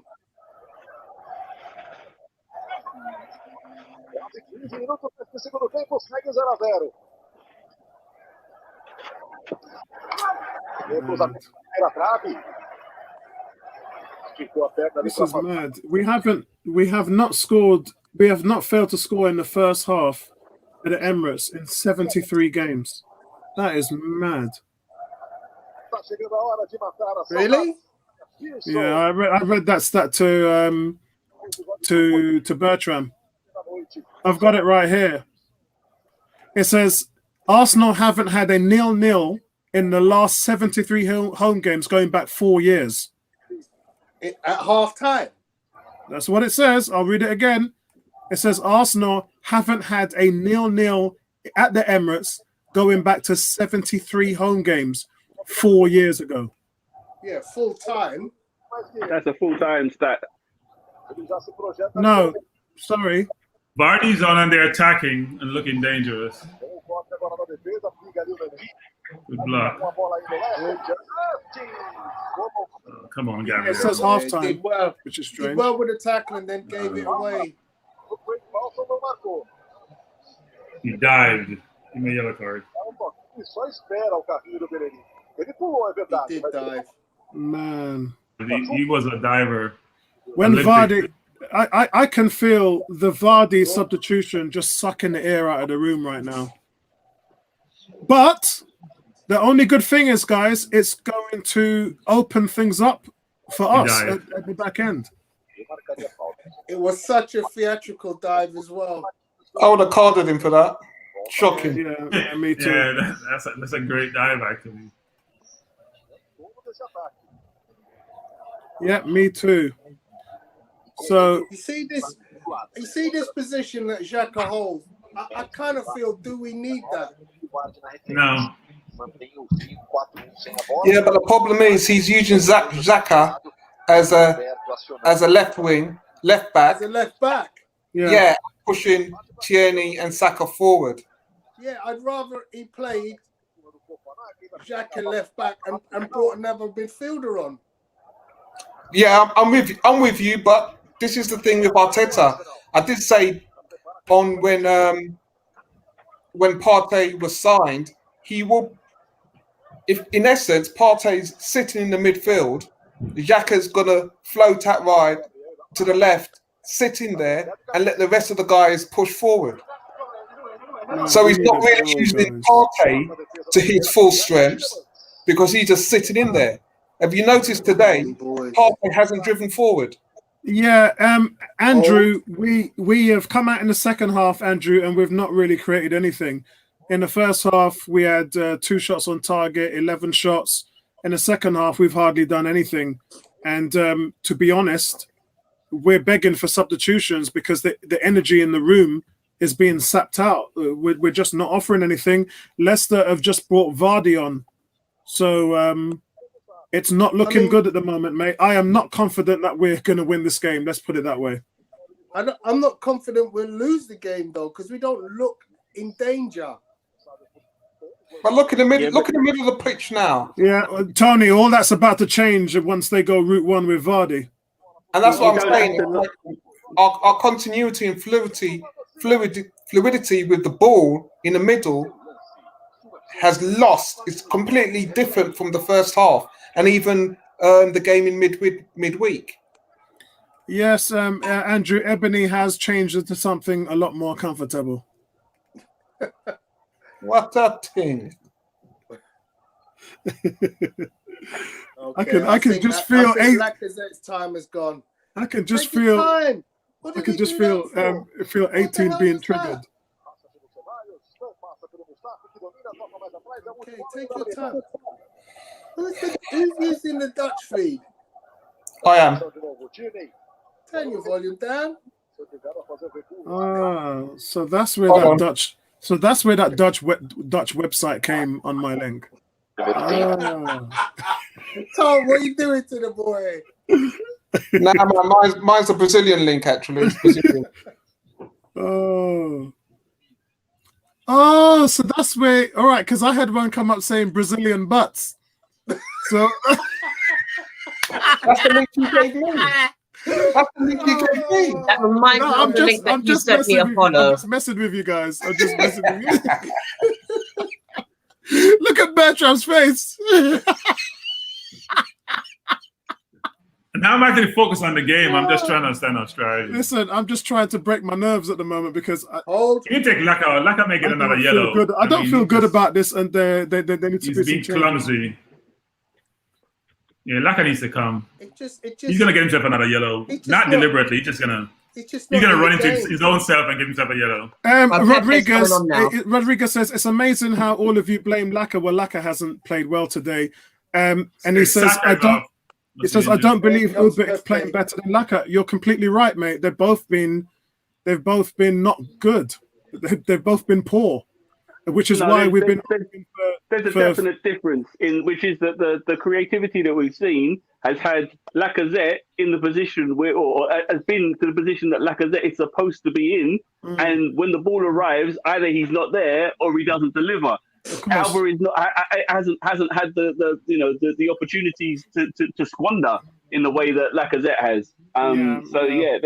There is a reason why we're looking at Lacazette, and it's not because I think the issue with Aubameyang is he's just not. I mean, we saw him today play 2 or 3 balls, which are just awful, and that's something that's not what you'd expect from a forward player whose job is to score and create, and he's just not being that creative guy that we've seen around the league, and that's what we have to. We have to judge him among his peers.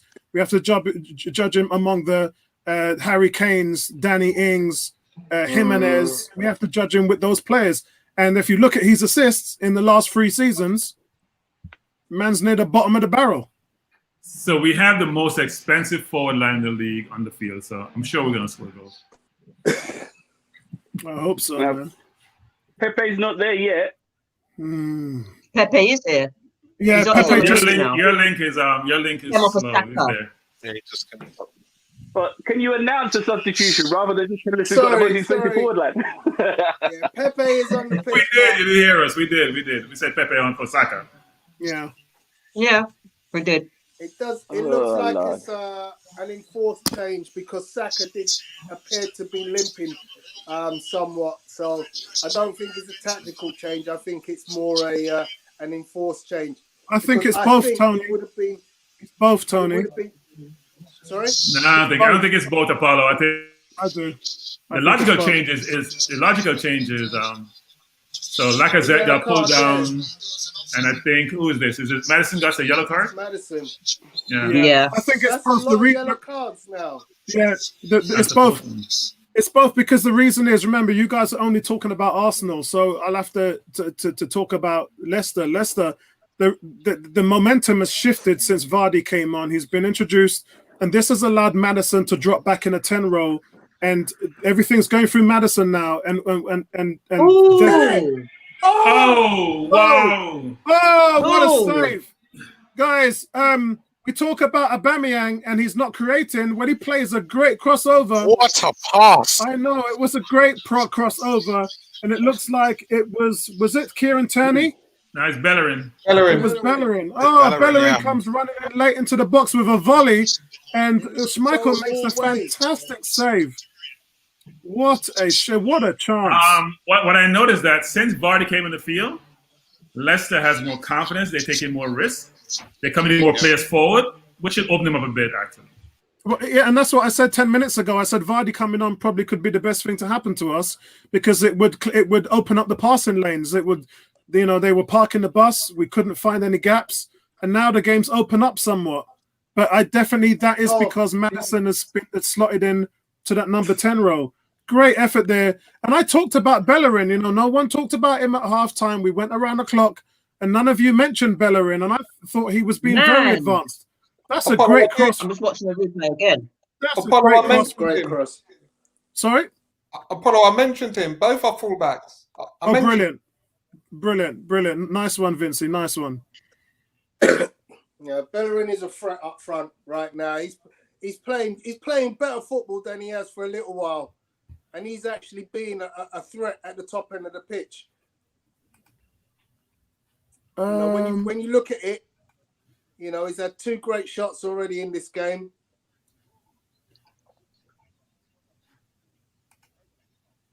Well, he's had more shots on target than Alba.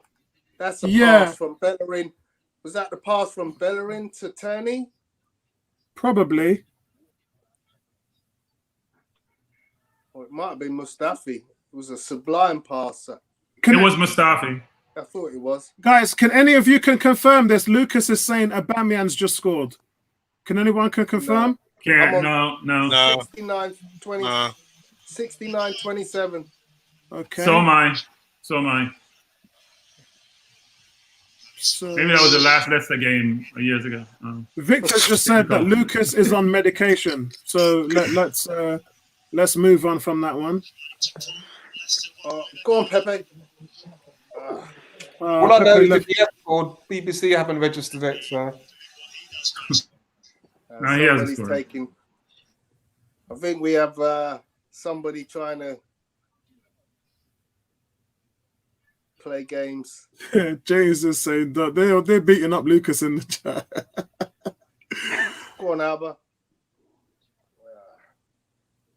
Oh man, come on, guys, come on, man. Come on, we need Nketiah up there. We need Nketiah up there, man, helping these guys right now. I would actually agree with that. The energy is just low. Yeah, that's what I'm saying. Since Vardy has come on and Maddison slot into the 10, they're trying to win this game.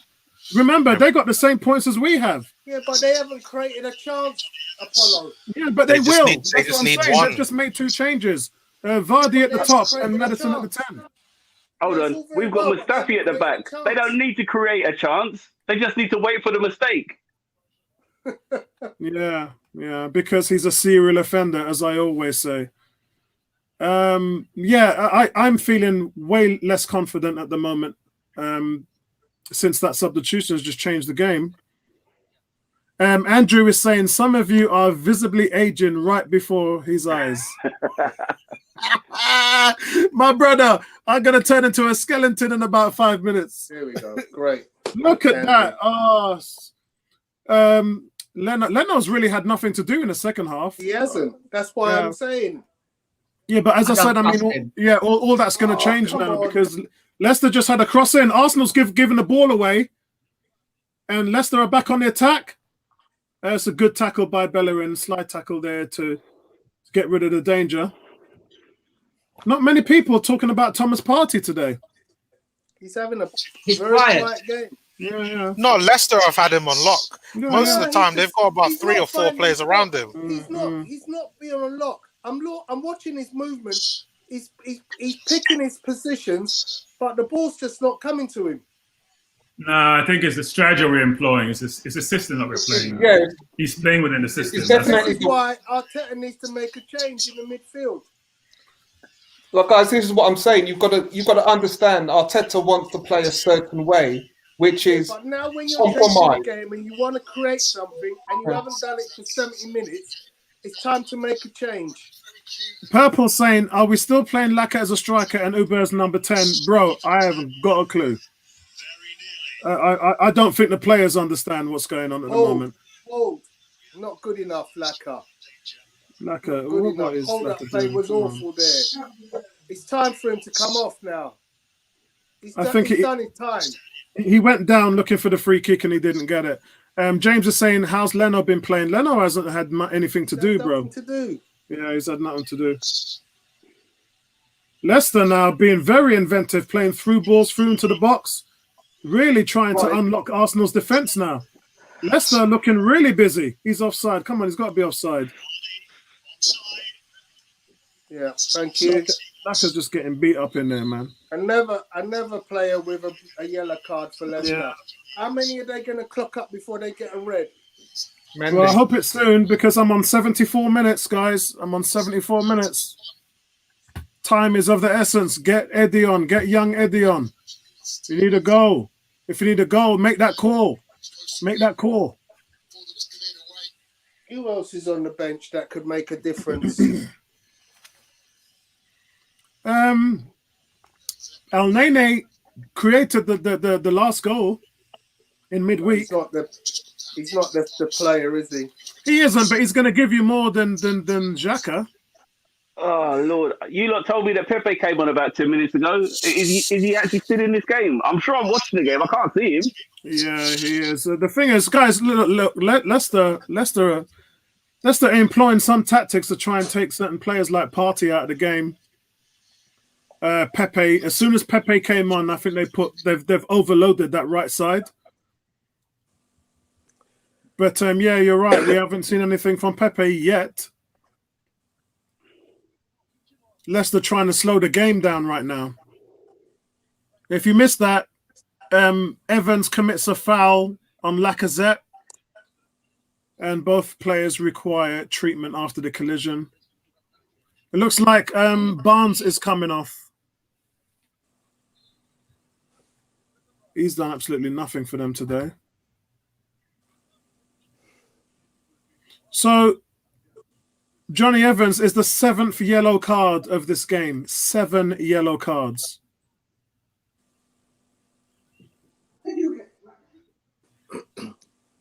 See, they're clever yellow cards because none of them is in the right place. You know what I mean? Guaranteed, Man United were playing, they'd have had a penalty by now. Give it to Partey. Yeah, he's standing in the middle of the pitch. I know, yeah. Nobody wants to give the ball to him. He's in space. Yeah, Gabriel. Give it to him. But that's the problem. He's got. Oh man. He's got too many guys on him. Too many guys through him.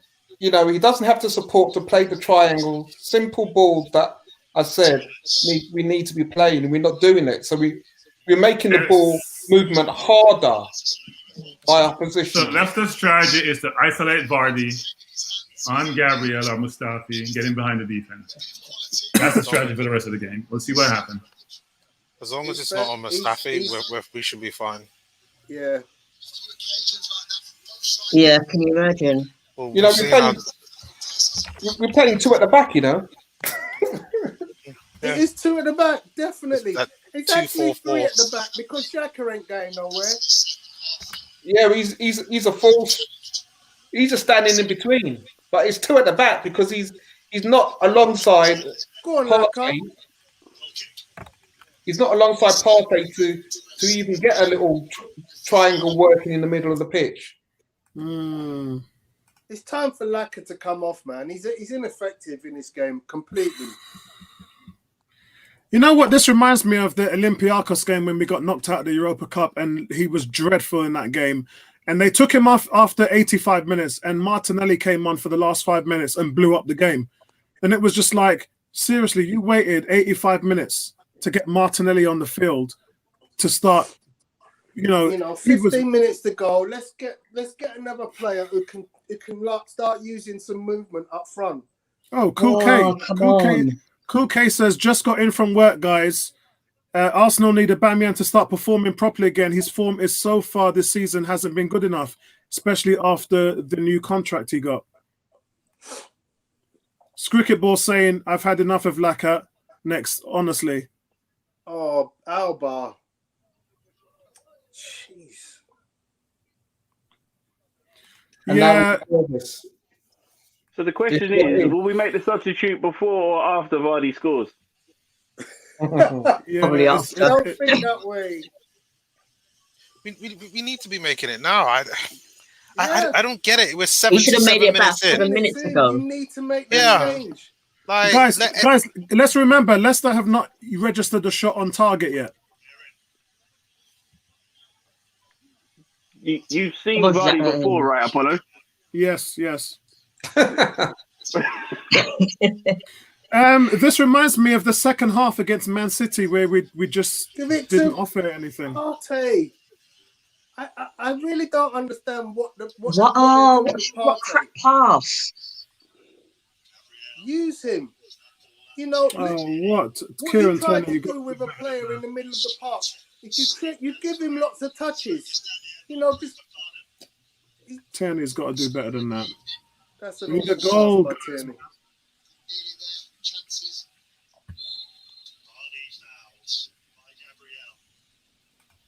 Oh shit! Jamie Vardy's just scored. What? Yeah, Jamie Vardy's just scored. Oh god. Well, I said it, didn't I? I said. No, I think you'll find Apollo. I said it. You were saying they haven't had a shot on target, and I was saying, have you seen Jamie Vardy before, Apollo? I think that's how the conversation went, as I recall. Yeah, I said it in the first half. So yeah. I told you. What did you asked the question? You asked the question: would the change come after or before Vardy scores? And I said after. Now watch Arteta make a substitution out of desperation. This is how Arteta's going to learn as a manager, like his formation, his positioning, his selection. So here's where you get frustrated in football, right? So where is Mustafi? Where is You're playing the right of Gabriel. Where is Mustafi?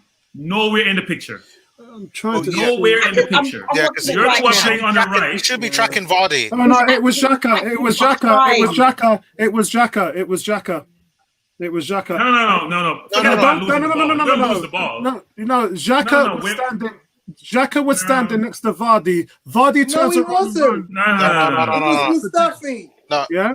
No, we're talking about Tony. I'm about to Tony, we're talking about two different things. The man who was standing behind Vardy, marking him, was Xhaka. You're talking about the guy on the other side. Sorry, not Vardy. I'm talking about the guy who played the ball to move it forward. It was Xhaka, right? So it was Xhaka that was marking him. Yeah. Mustafi was actually supposed to be running with Vardy, and he left him. He let him go. So they were both at fault. Hey guys, to be honest, Mustafi's not in the picture. I mean, that's amazing. Yeah, he's not even in the picture. And you're not in the picture. But guys, to be honest, seriously, when the ball was played and it was played with pace, Mustafi was never going to keep up with Vardy in that movement. No. Vince, it's about where you position before the play occurs. Forget about that. You're looking to play defense if you lose the ball. That's what you do as a centre half. He's not in the picture. Look, now Arsenal want to play. I would like to know where Mustafi was and what Mustafi was doing, because they've got one forward. All I'm going to say is that Leicester are a one-man team. He was in between. He wasn't man marking him. He was in between. And that, the formation is stupid. The formation makes no damn sense. The moment that ball went across, Vardy was on the run. Mustafi was never going to keep up with him. Never. He should never let Vardy be goal side of him. Simple defensive system. Yeah, always stay goal side of your attacker. Very true. He was ahead of the game. He was ahead of his attacker. Not even a little bit, Vincey. He's not even in the box. Yeah. Anyway, look, I'm not going. I've not really got anything to say because I think that Arteta's waited so long to get Lacazette off. If we had somebody like Nketiah, referee, that's a foul, referee. No, that's a foul, referee. What the hell are you doing? He blocked him. Oh, come on. We had that goal disallowed. This referee is useless. Lacazette has had so many chances to run in on late, but Vardy made that run there to get on the end of that, and that's the difference. Nketiah should have been on like 10 minutes before. Yeah, it's too little, too late. I mean, look, it's 7 minutes now, and Lacazette still on the field. What are you going to do? We've got no subs left, have we now? Let me just check that. The keeper, we reserve three. Nketiah came on for Tierney, and Mustafi came on for Luis. So Pepe, right, and Pepe came on for Xhaka. Pepe came on for Saka, so it's 3. Yeah. Oh man! And nothing game. So have we used all our stuff then? We haven't scored. I keep telling people that our problem is offensive. Yeah. We have scored 8 goals all season. One of the worst. So at the moment, Leicester is in 4th place in the league, and Arsenal have dropped down from 8th to 10th place. Arsenal have dropped down to mid-table now. Ebony, I hope that means that's a goal. I hope you're far right. No, it doesn't. It means, surprise, surprise, we'll drop to 10th. That was horribly predictable. I'm still on 82 minutes, but that was just so horribly predictable. It's almost like that's just how we are. I really wish I'd had access to a bookies because I you could see it coming. I could have told you within a 10-minute time frame it would be between the 75th and 85th minute. It was totally predictable. Yeah. That's a shoulder. That's when I told Apollo earlier when he said they haven't won the Emirates for how long? I said there's always a time when things will change. Yeah. And that weird seeing Colature in the stands. Guys, you got to look at the formation of our players when we've got the ball, and you seriously have to ask questions as to why they're positioning the way they are, the way we play football. In midfield and in defence, they're too far apart, and in attack, it's poor. Nah, I think Arteta is emulating Liverpool, or we don't have the players to play Liverpool ball. Just don't. His reliance on Lacazette is bordering on insanity, because it's like doing the same thing and expecting a different result. That's insanity. Yeah, it is. It is. Yeah, I agree with that. For me, I mean, I've got to say, I was excited to see him in the lineup because of his name, his reputation, if you like. But watching this game just reminds me why he was dropped in the first place. I wouldn't play him again. He's washed up. He's washed up. He's done. You keep playing him thinking that the result's going to be different. Ain't the same. Ain't never going to be. It's just gutting knowing that you could have been in 4th place. Yeah, but that's typical Arsenal. That is. That's the story. Nicola Arteta may have made new, but that sort of thing has just not changed. On the weekend when we've just seen so many teams score, you just open up the way for us. We never take that. We never take that opportunity. You know what? To me, it's not about the position. It's about how you perform with the ball in the game. You know, this Leicester team was there for the taking first half. But I don't moved think the ball well. We moved the ball well, but we didn't take our chances. I don't think they would. I think you got to give credit to Brendan Rodgers because the game plan that he's just come up with. It's just so planned and so rehearsed. Oh yeah. We're just going to shut up for 60 minutes. Bring on Jamie Vardy. Play. Open up a bit. Let them play into your hands and just lick it over the top and just hit them on the break.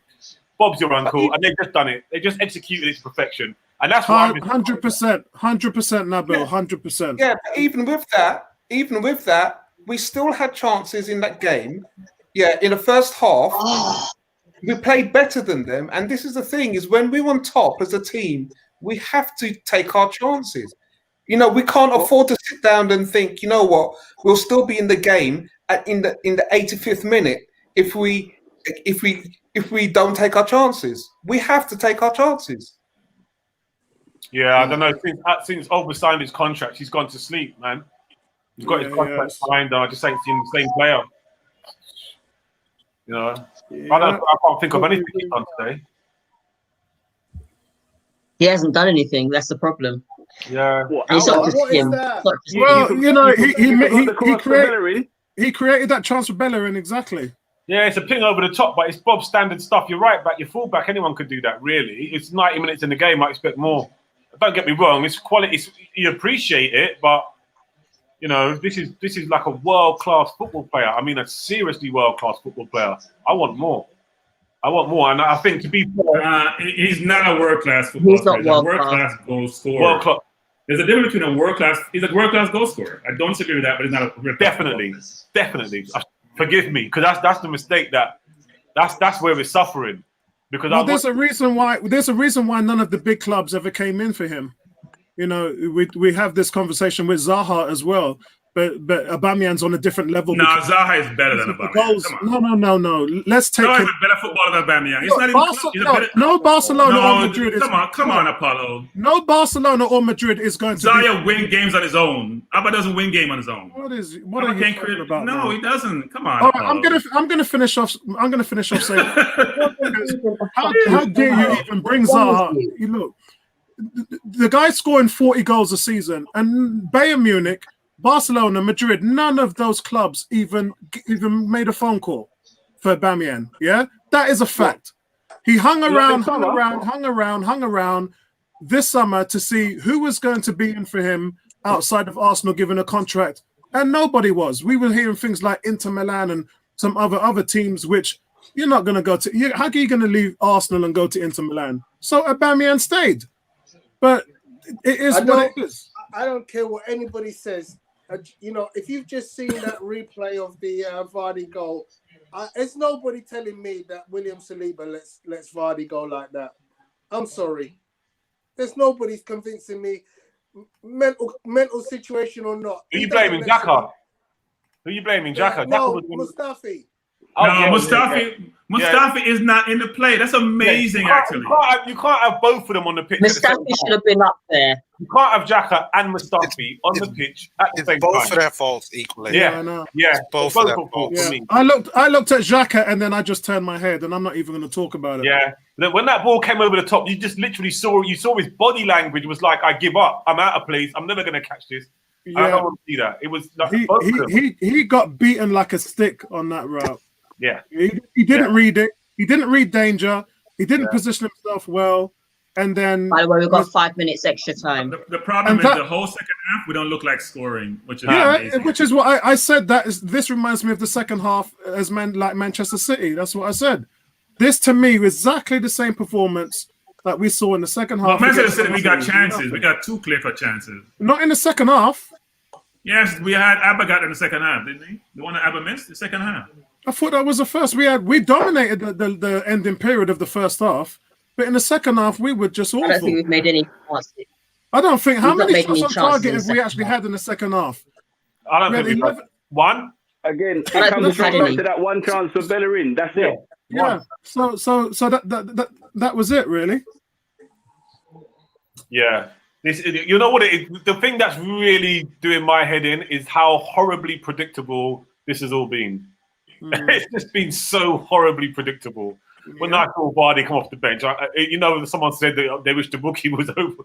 You could put good money on Vardy getting a goal, and he did. And it's just so horribly predictable. You keep saying we need a centre forward badly. Nketiah and Laka are not the solution.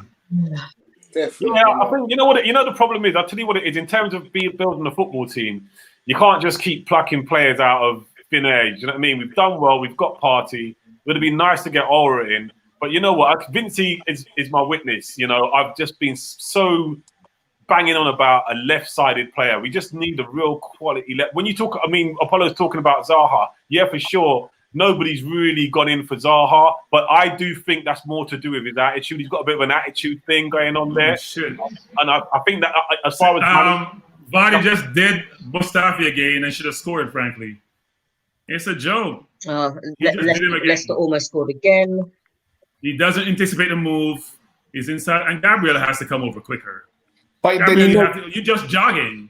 You have to come over quicker. And look, he was right next to him. Look, he was right next to him, in front of him, on the line, and couldn't even keep up. No, but you can't play, unless you're going to play him offside, you have to be behind him. You have to give him the room. So, guys, Arsenal were unbeaten in the last 11 league home games. And against Leicester, the last time they lost to Leicester was at home in 1973. Some of you weren't even born then. Actually, no, all of you was born then. I wasn't. I was born 2 years after. I was only messing. I was having a go at the Yomis down at the bottom. Depends which month. Which month was it in 1973? Oh my! September. Oh no, I was born. Oh god. Yeah, I was -2. So. Yeah, I mean that's a great save by Leno, but Leno's looking at his defense saying, "What the hell are you guys doing, guys?" No, his head saved it. He didn't save it. His head did. He did. Yeah, no idea where that ball went to. Leno's looking at his defense saying, "What the hell?" And it was Mustafi that got roasted that time. Yeah, Leicester's always going to be a tough game, but in all honesty, it's been a poor performance. I think I've got to be honest and say, Mikel Arteta's been he's been taught a lesson by Brendan Rodgers, in my opinion, from the tactics sense. He really has. I'm going to be generous. I'm going to say Leno made his face big. Yeah, fuck that, man. Sorry for the swearing, but Lacazette, I don't want to see him on the pitch. I mean, if Vardy is the danger man, how can you give him? I still don't get it. So Apollo, what are the chances of us getting Zaha in January? Not good because Simon, the chairman's not budging on the fee. He wants 80 million for him. Is he still 80 million? Yeah. We made a phone. Apollo don't want Zaha. We made a phone call for Zaha on the morning. When was it? On the morning of the last day, we put in a phone call for Zaha just to find out if the offer had swayed, and it didn't. So, and that was about 8:15. Zaha keep them in the league. Why would I sell Zaha if I'm the chairman? He keeps them in the league. Yeah, he does. That's how much he's worth to the club. He was unplayable yesterday. I keep telling Apollo this. Yeah, unplayable yesterday. I think he's the missing link. We need a player like Zaha, but he's not just a quality player. He's got a big heart. He's brave. This could be our last chance, isn't it? Last chance. No, it's no last chance. It's over. You might as well say it's over. It's now 95 minutes and 3 seconds. It's over. Yeah, it's over. Wow. Oh God, man. It's over. Yeah, that's unbelievable, actually. Yeah. A draw, yeah. Loss? Cannot believe it. I can. Brendan taught us a lesson, boy. Yeah, he did. I mean, basic and obvious, but it still worked. It's just so basic, and I'm pretty. For the first time, I'm really disappointed in Mikel Arteta. Me too. Yeah. The problem I have is that you can't play your two not the most mobile midfielders as your right and left back. I don't see the logic in it. 4-3 formation. I think he rolled it out too early. Not against Leicester. This 4-3-3. We're not really ready for it. It's exciting. We want to see it, but I think with Leicester, maybe not the best game. That wasn't a 4-3-3. It wasn't a 4-3-3. I don't know what it was. It looked like it was a 2-4. 2-4. Guys, 2-3-2. It's only that way. 2-1. It's only that way when we have the ball and we're going forward. That's how a lot of teams play. You see that there's two at the back and everyone pushes forward. It's what guys, at Watford, when they don't have the ball. They books formations and tactics, and I told you in the last game and this game, I ain't got a clue what they're playing. That's just me being honest. I'm not going to try and lie about it. I don't know what they're playing.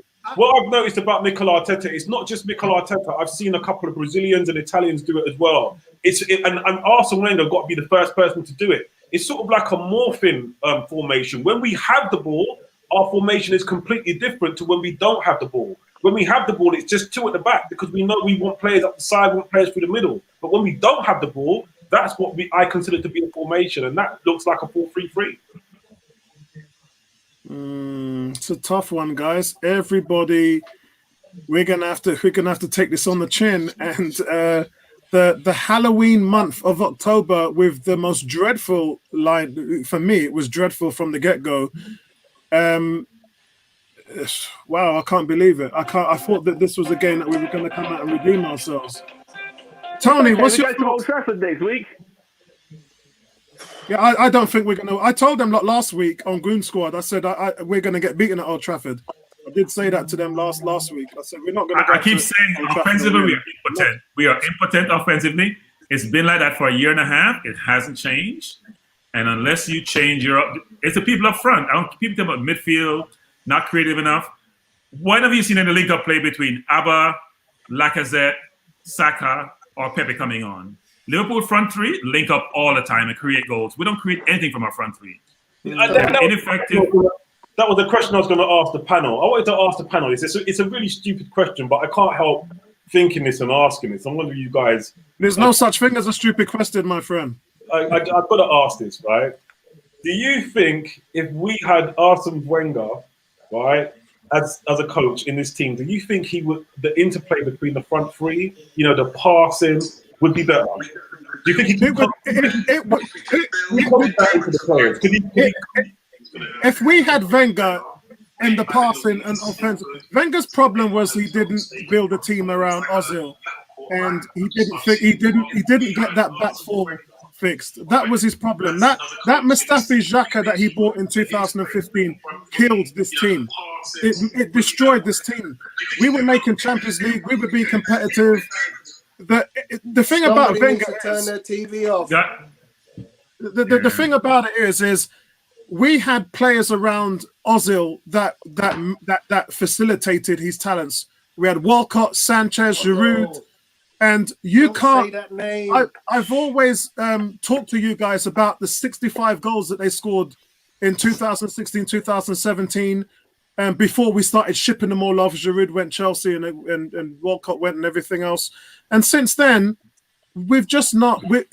He's not been important to this team. He hasn't really been a part of this team. And what we've been put in is not good enough. And everything is always going to be judged to those players. When we had that team at that time, who was just destroying defenses, the movement, the passing, the skill, the creativity. We haven't seen that since. We just haven't seen it. Yeah, our biggest problem is our front three. Every player has major deficiencies. Yeah. And you cannot afford that at the Premier League at this level. Major deficiencies. Abba cannot pass the ball. Abba cannot beat a man. Like I said, he's slow and he's not playing well. Pepe loses the ball too much, not imposing. I mean, your major front three players, the highest cost paid players in the league, not paid, but the ones with the highest acquisition value, they're the ones who are not producing. You score 8 goals all season. And if you check the stats, I think we are 16th in the league in goals scored. Last year, we just scored over 50 goals. This is a trend that has to change. And everybody talking about Abba paying $350. Just like I was saying about Lazy and Sanchez before. I'm not paying somebody $350 that has deficiency. I paid De Bruyne $350. I may have paid Aguero when he was injury-prone $350. I am not paying these players $350 for what? You got to be able to bet scoreboard and goals. Harry Kane can go 30-yard downfield and make a 60-yard pass on the dime, right? He can head the ball on the goal. He can use left and right foot. He can hold up play. Those are £350,000 player, not players with major deficiencies. I'm sorry. But I just want to clear it up before any of you guys have any confusion in the chat. That 350 is with incentive. It's 355. It's with incentives. Let's call it 250 plus incentives. Yeah, the way he's playing at the moment, he ain't gonna hit those incentives. Yeah? Let's be fair. Making the top 4 and getting 20 goals a season, the way he's playing right now, that ain't happening. Tony, do you want to finish off saying what you were saying? I mean, it's just so disappointing, really.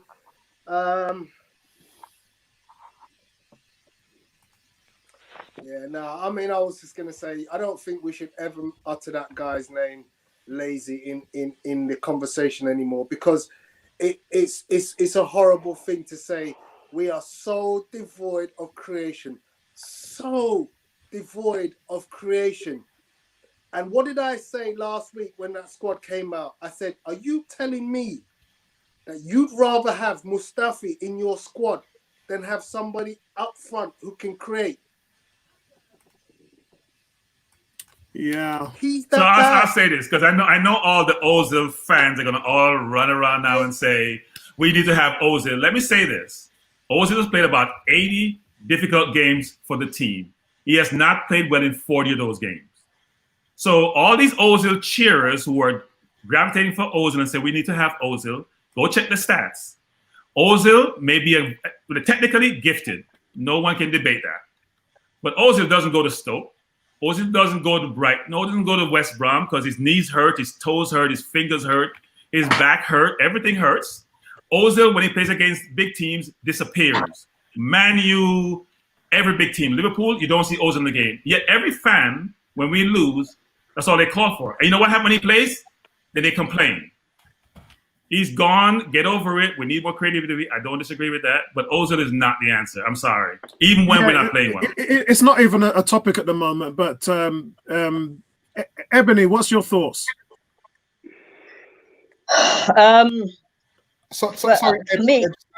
Sorry, La African's in the background. So he just wants to know. For me, the game was in two halves. For the first half, we were all over them. We created chances, about 6 or 7. Well, actually, not that many chances, but we did actually create chances, but we didn't put them away. That's the whole thing.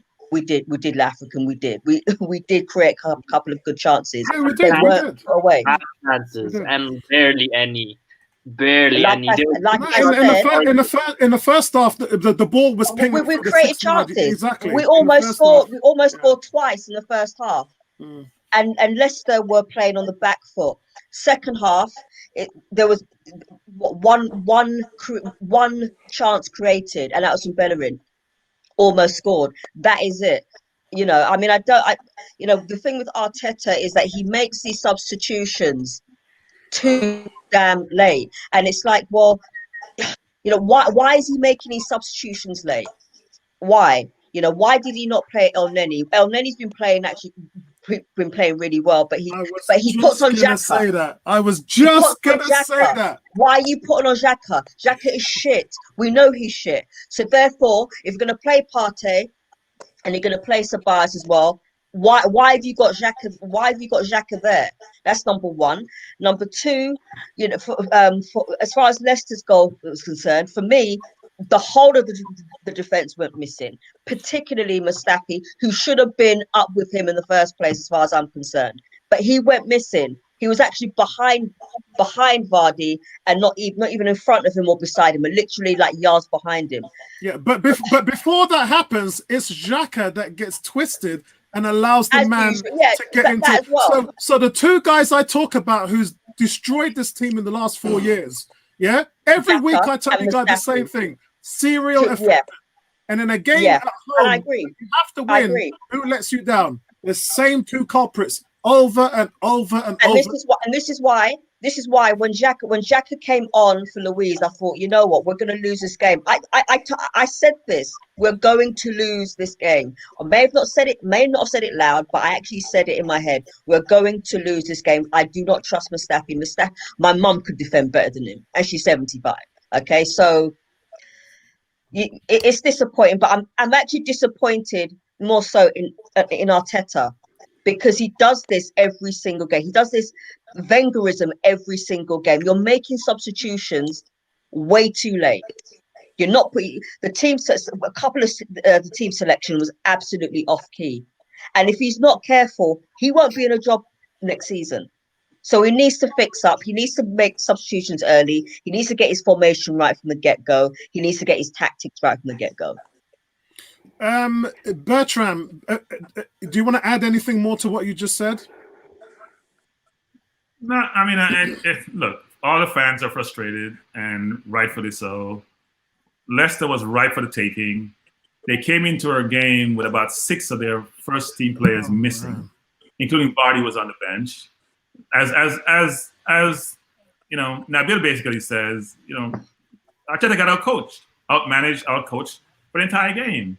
They sat back for most of the game. They wanted Vardy to come in the game at some point, not trusting he could go at 90 minutes. Hit us on the counter and got where they got to. Didn't help that David Luiz got hurt, because maybe they did a better job of staying closer to Vardy. If you're playing defense, you know Vardy's tactics and his style and his speed and how he gets behind defense, you have to give him room to allow yourself to catch up. You cannot do what Mustafi did. Mustafi wasn't in the picture. That was their first shot on target for the whole game. Yeah, but you only need one against Arsenal when we can't score. So I'll say this though, you know, it's definitely time for me to come in, because that was the point you were telling us. We don't need to panic because they haven't had a shot on target, and I said you have watched Vardy in direct response to that question. This is the way Vardy plays. He you know, if you give him 3 chances, he's happy to score a hat-trick, but he only needs 1 to get the crucial goal.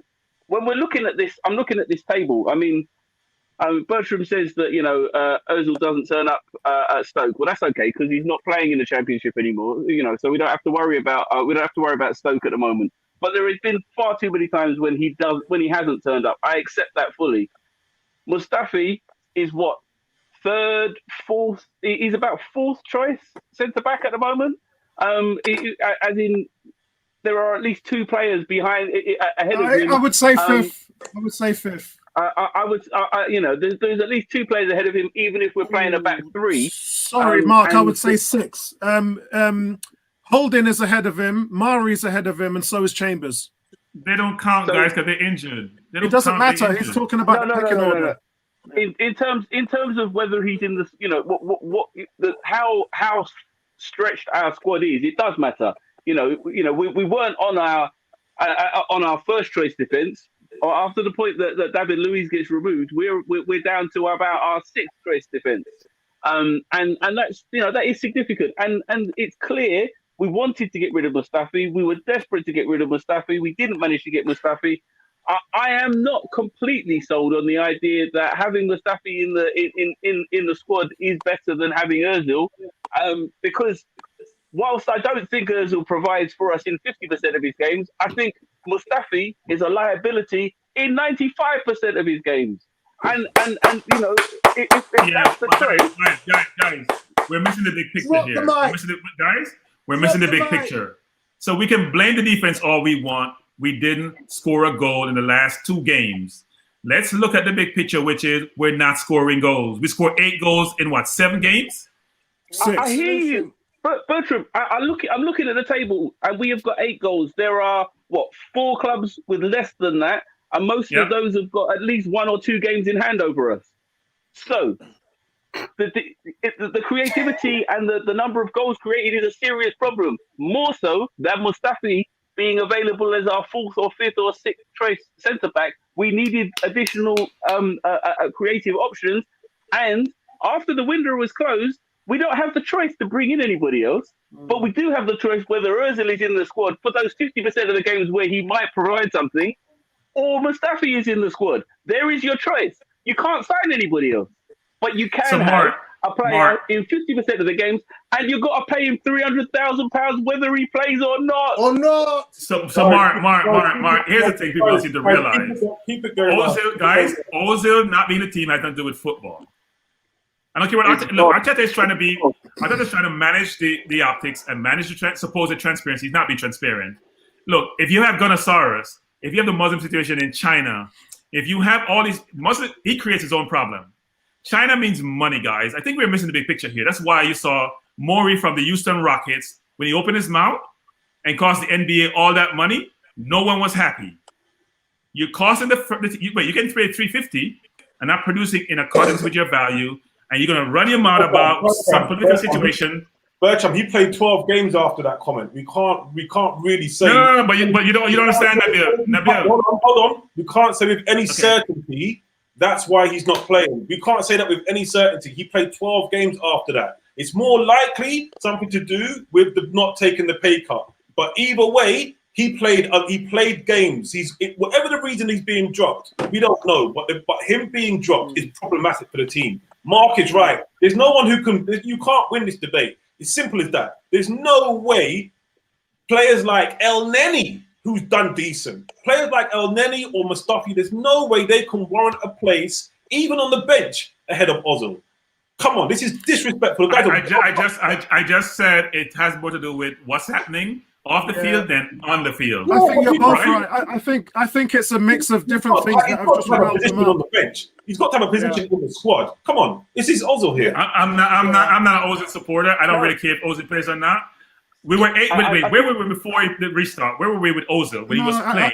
I'm just going to try and get around to everybody quickly. All I can say on that is we've been down this road before. All of you guys know it. Unai Emery created less chances, had less shots. I think you guys are forgetting about that. And then he dropped team, and then he brought Ozil back into the team, and all of a sudden it was fixed.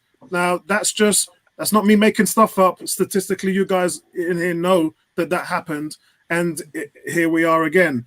Vincey, I want to say basically first half we moved the ball with pace. Both of our fullbacks gave us very good opportunities, very good whiff. Unfortunately, Lacazette wasn't on the right wavelength on either side. The chances that we did have gave us hope in the second half that we were going to kick on. My problem, and this is the thing with Arsenal right now, yes, Ozil is an issue, and yes, Mustafi is an issue. Yes, we have Xhaka is an issue when he plays, and yes, Leno is an issue when he plays. However, the situation is this. Arteta is going to take the highs and he's going to have to take the lows when we fail. Okay? He's put a team out and a formation out which hasn't allowed us to play fluent football. Okay? You want the Arsenal to play creatively, you want us to take chances. Arteta has to take responsibility for that. No excuses. He's gone out and says, you know what? He's taking responsibility for the Ozil situation.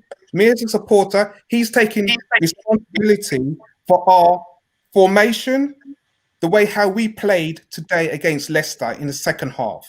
And if you're going to look at it on the context of what we saw, that the only attacking, striking option we had in the second half was a volley from Bellerin created by Aubameyang. That's the facts of the situation. That's the way how we played football in the second half when Vardy was not on the pitch. This is the reality of the situation that I'm talking about. I'm not interested in the result. I'm interested in how we move the ball. When it's shocking, when it's poor, it's going to come back to bite us as a team. And that's the struggle that we have moving forward in every single game, regardless if Ozil doesn't play, because you have a midfield that is competent and should be competent in moving the ball, and we don't. We have El Neni, who is competent in moving the ball positively, and he showed that alongside Partey. Okay, we here talking about Partey's second game, and he was non-existent as an attacking force, non-existent as a defensive force in the middle, because he didn't have a partner alongside him. And who was there? Ceballos and Xhaka. Those are their positions in the team. Now, I want to give credit to Leicester for that goal, because if you stop it, we're focusing on Arsenal, and I love football and I love the beauty. 4 touches from midfield, and the ball was in the back of the net. Yeah, that's what I said. Okay? Yeah. So I'm going to give credit. I'm going to give credit to Leicester for exploiting, okay, and moving that ball from a defensive perspective.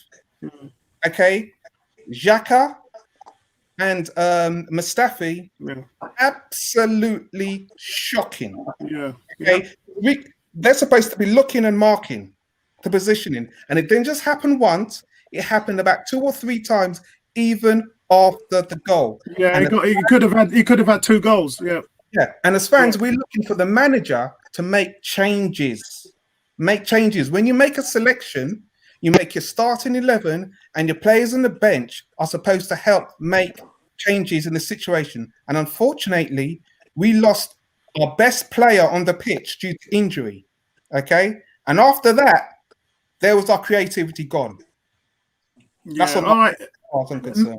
Nabil, do you want to finish? The thing about my point, Nabil, is this is now the 5th league game in a row that Aubameyang hasn't scored. Yeah, I mean, there's a lot of problems. That's clearly one of them. But I think this is the game that service. This is service. Yeah, this is the game that really opened up my eyes. To be fair, I mean, when you, I mean, the first blame goes to Mikel Arteta. You know, this is for me the first time I've not complained at him since he's taken on the role, but this is the first time I've had to really get out and say, do you know what, Mikel Arteta, you've got to do better than this. I think Brendan Rodgers really showed him up today. I think, you know, we look like we're doing well because we have that possession, but listen, you can just tell that Leicester are giving you that possession. They're sitting back and they're waiting and they're just waiting and they're just waiting for an opportunity. Like I said, when Vardy's the bench, and they can just put it together, like you said, 4 passes and get it into Vardy. And that, for me, is embarrassing. For me, I mean, we know it. I mean, even Xhaka, I've been a defender of his as well, but I watched El Neni during the week, and the difference is just too much. It's too vast. You can't play Xhaka ahead of El Neni. You know, for me, it's just too much. But we've got a problem on our hands. We've got a real problem on our hands. And I'll tell you what, you know, we bought or we've signed Willian, to be fair, and he isn't really providing the sort of creative input that I thought he would. He's not drifted into the middle and being creative like he was when I see him at Chelsea. He's not doing that. He looks a bit timid, to be fair. You know, and then that brings us over to Ozil. And you can't talk about Arsenal and not talk about Ozil.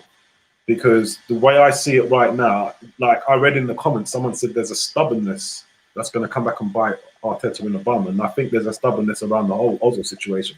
You know what? Someone's just got to come out and be transparent, because we know that there's a whole bunch of issues behind the scenes that are going on, whether it's China, whether it's the pay cut, whether it's Erdogan, no matter what it is, there's a whole bunch of issues going on. But is it football reasons or is it political? Because if it is football reasons, I mean, I'm the first one to scream and shout about Ozil not tracking back, not digging deep, and especially going missing in big games.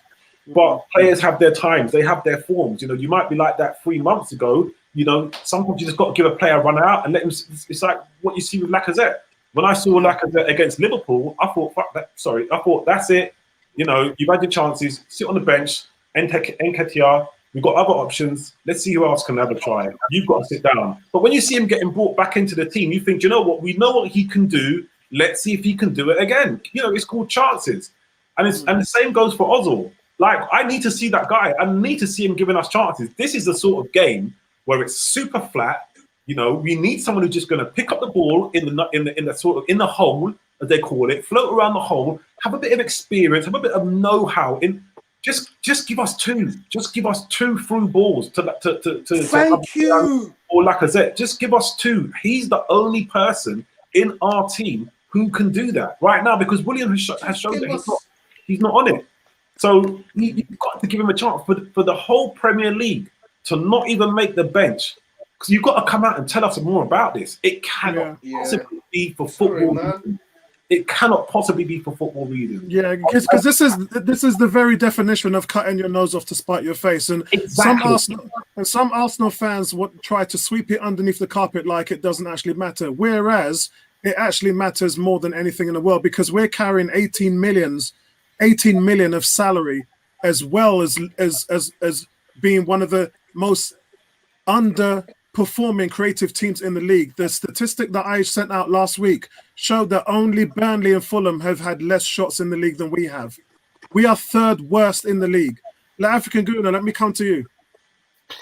Yeah, so I obviously have lots to say because I haven't been able to round up yet. Firstly, disappointed as usual, but when Leicester scored and it was Vardy, I mean, I looked at my dad and just smiled. And what more can you really do? You just expect this kind of stuff, right? It was written in the stars. We knew that that's what they were trying to do. They were going to bring him on and see if he could score. I think, first of all, that goal is Granit Xhaka. I mean, I'm so tired of talking about this guy, man. I mean, he gets turned. Why is he playing there in the first place, right? I mean, why is he in that position, right? So he's never going to catch up to that guy, to whoever it was, under. There was no way he was going to catch up to him. Once it was an over-the-top ball, it was done for. And then he tried to cover in and then go and mark Vardy. It was too late, and then it was left in no man's land. And that was such an easy goal. So, applause to Leicester because, that was a phenomenal goal, and they exploited Xhaka. And not only that, I mean, Xhaka in the last 10 seconds gets a yellow card for bringing a man down. I absolutely hate this guy. I don't hide it. I despise him, and he needs to get out of my club. And I blame that to Arteta because Arteta is the one who picked him over El Neni. That's the first point. The second point is in regards to our forward line. Absolutely nothing. We have no creativity whatsoever. It is so boring. Sideways, backwards. I mean, to be honest, I know Mustafi was terrible, but I don't think that really made a difference. I don't think we would have scored regardless. So for me, I mean, yes, Mustafi was trash, but we wouldn't have scored anyways. So, forget that. In terms of Ozil, I agree with everyone. I hate Ozil. I don't think that he's the player for Arsenal. I'm over him. We pay him so much money and he doesn't do anything for the club. But it comes to a point now where we didn't buy Houssem Aouar. So we need some creativity, and it's criminal not to play or not to have Ozil on the bench because we have nothing, man. And the fact that you're paying this guy, and even though I hate him, he needs to be there, man. It was a perfect game for him today. We had so much space, and he's the only one who can pick out those passes. Ceballos was trash today, man. What did he do? He didn't do shit all game. Yeah. Where was he? Same thing against Liverpool. Guys. Wait. Bias and Xhaka were playing wingbacks. No, I understand. They're playing fullbacks. I'm just explaining to you where were they playing? Fullbacks. Yeah, but he knows that. That's why he was asking why they were playing there. He's saying why are they playing there. That's what that was his opening comment. So it goes back to, Nabil was saying he hasn't gotten onto Arteta, and neither have I really. But I mean, now really questions need to be asked. Vinci, Partey barely touched the ball, man, and it's not his fault. I'm not blaming him, man. They weren't. I'm not blaming him. Yeah, I know. I'm agreeing with you. They weren't passing it to him. He couldn't do shit. He was barely touching the ball, man. I don't understand why. So it's quite frustrating to see this. And the game was really lackluster. I was hoping that we could, at least make something happen. As Vinci said, the fact that, Hector Bellerin is the right wing back having our shot, and Aubameyang is the one servicing him the cross. Like, that is not. I know. That's scoring. You're right back. In the video last week, I said two things. I said, people are saying Willian's not playing well, but he actually is our most creative player this season with 7 chances created. And then I said, please, that's only one game, Apollo. Stop it. Hold on, Tommy. You done all that in the first game, yeah? Hold on a second, guys. Let's get back on track. The second point I made was that the second most creative player in the team was Aubameyang with 6 chances created, and that's the guy who you want to get on the end of things, not a guy who you're trying to create. So the whole thing is just dysfunctional. It just doesn't work. Yeah. So, continuing off of what I said, Lacazette was really terrible today. And I'm starting to see that he fouls a lot. He unnecessarily fouls, and he tries to get the ball way too many times, and then he concedes a foul for the team. The other thing is Gabriel, again, incredible performance. I mean, what a signing this guy is. He's really one of the shining stars of the team today. And I think that Saka as well tried his hardest. So, for me, positives. Mark T. Look, before you came on the stream, I mentioned that Vardy was gonna win this game. You came on, said exactly the same thing. This was a masterclass by Brendan Rodgers. You could call it that. Yeah, I mean, let's be honest. Brendan Rodgers is no mug. And Leicester is not a team full of mugs. But we are, we are a team that has specific weaknesses And when he swings on Under, he's obviously looked at the way that we're set up and what the reality of Xhaka dropping into that fullback role meant. And it takes them, less than 10 minutes to turn that into something, significant. I mean, the good news about Ozil is we're all agreed pretty much. Bertram doesn't like him. Africa Guna doesn't like him. Lots of people don't like him. Some people dislike him slightly less.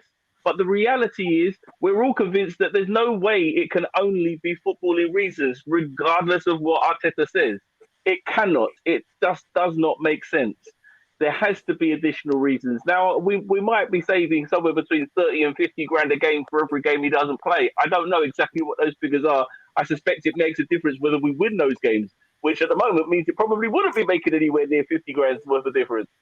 But the reality is that we, at the point we hit the window is closed and we are so lacking creatively, we know that it has to be more than just footballing reasons. Arteta, he's got some interesting ideas. We've come with some things that looked interesting. I mean, when I hear people talking about him Wengering things, I start to think, you know what? Some of these players just do not do what they are supposed to be being paid to do. Some of these players do not do what they are supposed to be capable of. But one or two of these players, and Lacazette is probably the top of those. We've been hoping that they might be able to do X, Y, or Z. Xhaka, we've been hoping perhaps he might be able to do X, Y, or Z. And while results were going vaguely in our direction, we didn't expect to beat Liverpool. We didn't expect to beat Man City.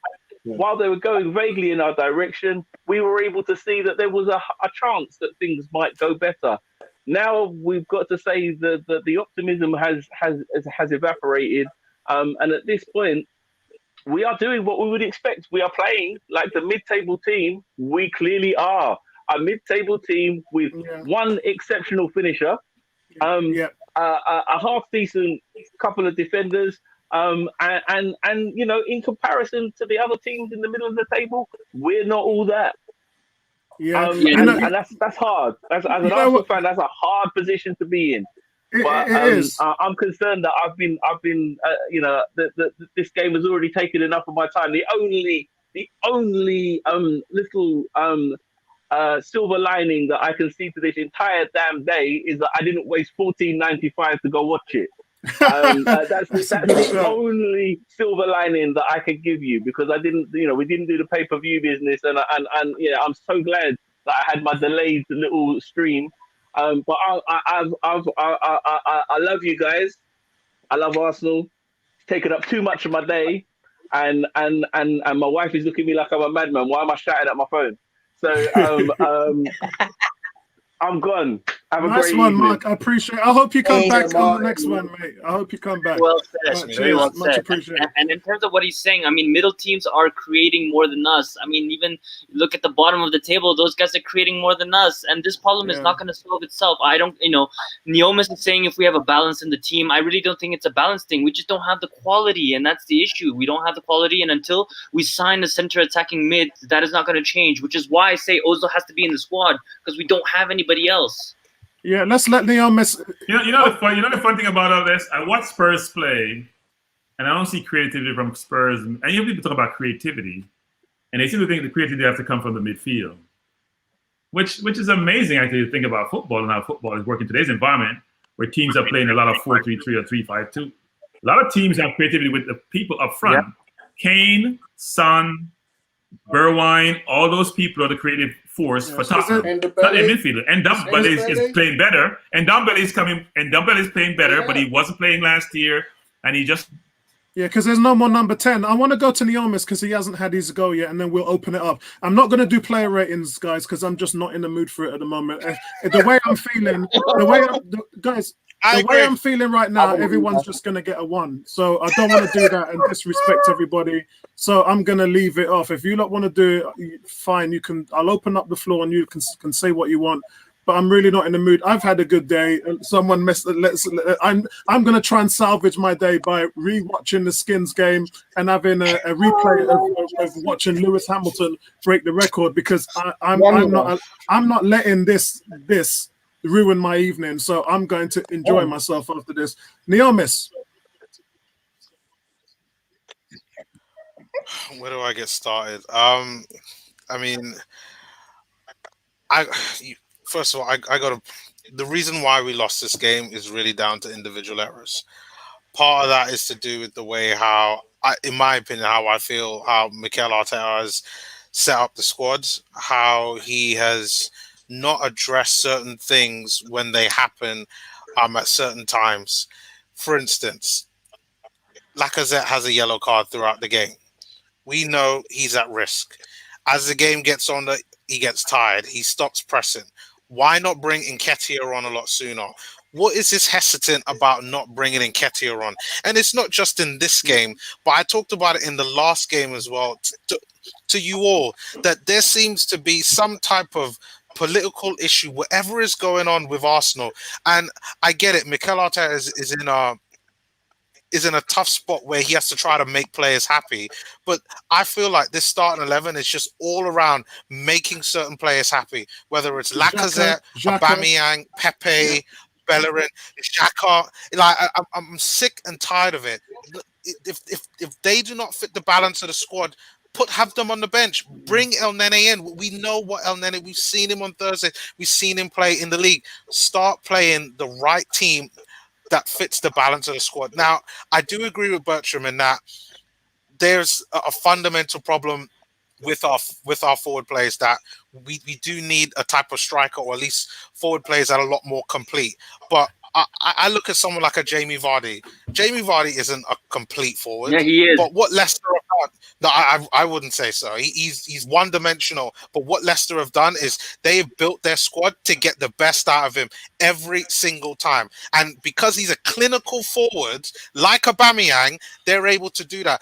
Leicester had, throughout the game, Leicester had, two, three chances? Well, and they finished it. They scored with their first shot on target, and the second shot. That's ridiculous. I mean, it shows how good Jamie Vardy is, and like, listen, he's a fantastic striker, but like, there's no. I think you have to give credit to Brendan Rodgers and the rest of the team, because they had 6 injuries and they weathered the storm. The plan was to weather the storm, and that means that you frustrate Arsenal. Arsenal's not scoring. The more frustrated Arsenal became, the more pressure they committed. If you look at the goal, we were nowhere. We had Mustafi and Xhaka trying to defend a long pass. Now, that means one thing. In American football, if you can run the ball, you run it until they press everything up into box to stop your run. When they do that, that's when you throw. Yeah? Because they're not defending the pass. In this reality, when they sucked Arsenal in so much, and we were playing so high up the field, that's when they sprung their surprise. And that was to get that long ball over. I mentioned to you guys here, Maddison at the number 10 was stringing everything. That was their plan, to break us, suck us in, break us, and then get us on. And that's what they did, and it worked to perfection. And you got to hand it. Sorry, go on. But the thing is, Apollo, we all knew that was going to happen. It was just classic FIFA, just chip through ball to Vardy. He runs on it and scores all day long. Like, we all knew that was going to happen. Like, what?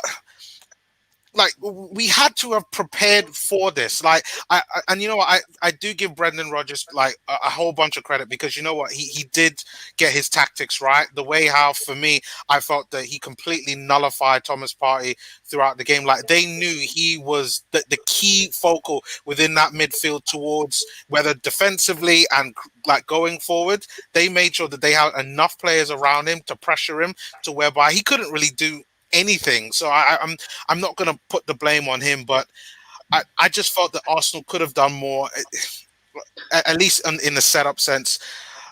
I don't think Arsenal did enough to win the game, but we should have at least gotten a draw out of the game.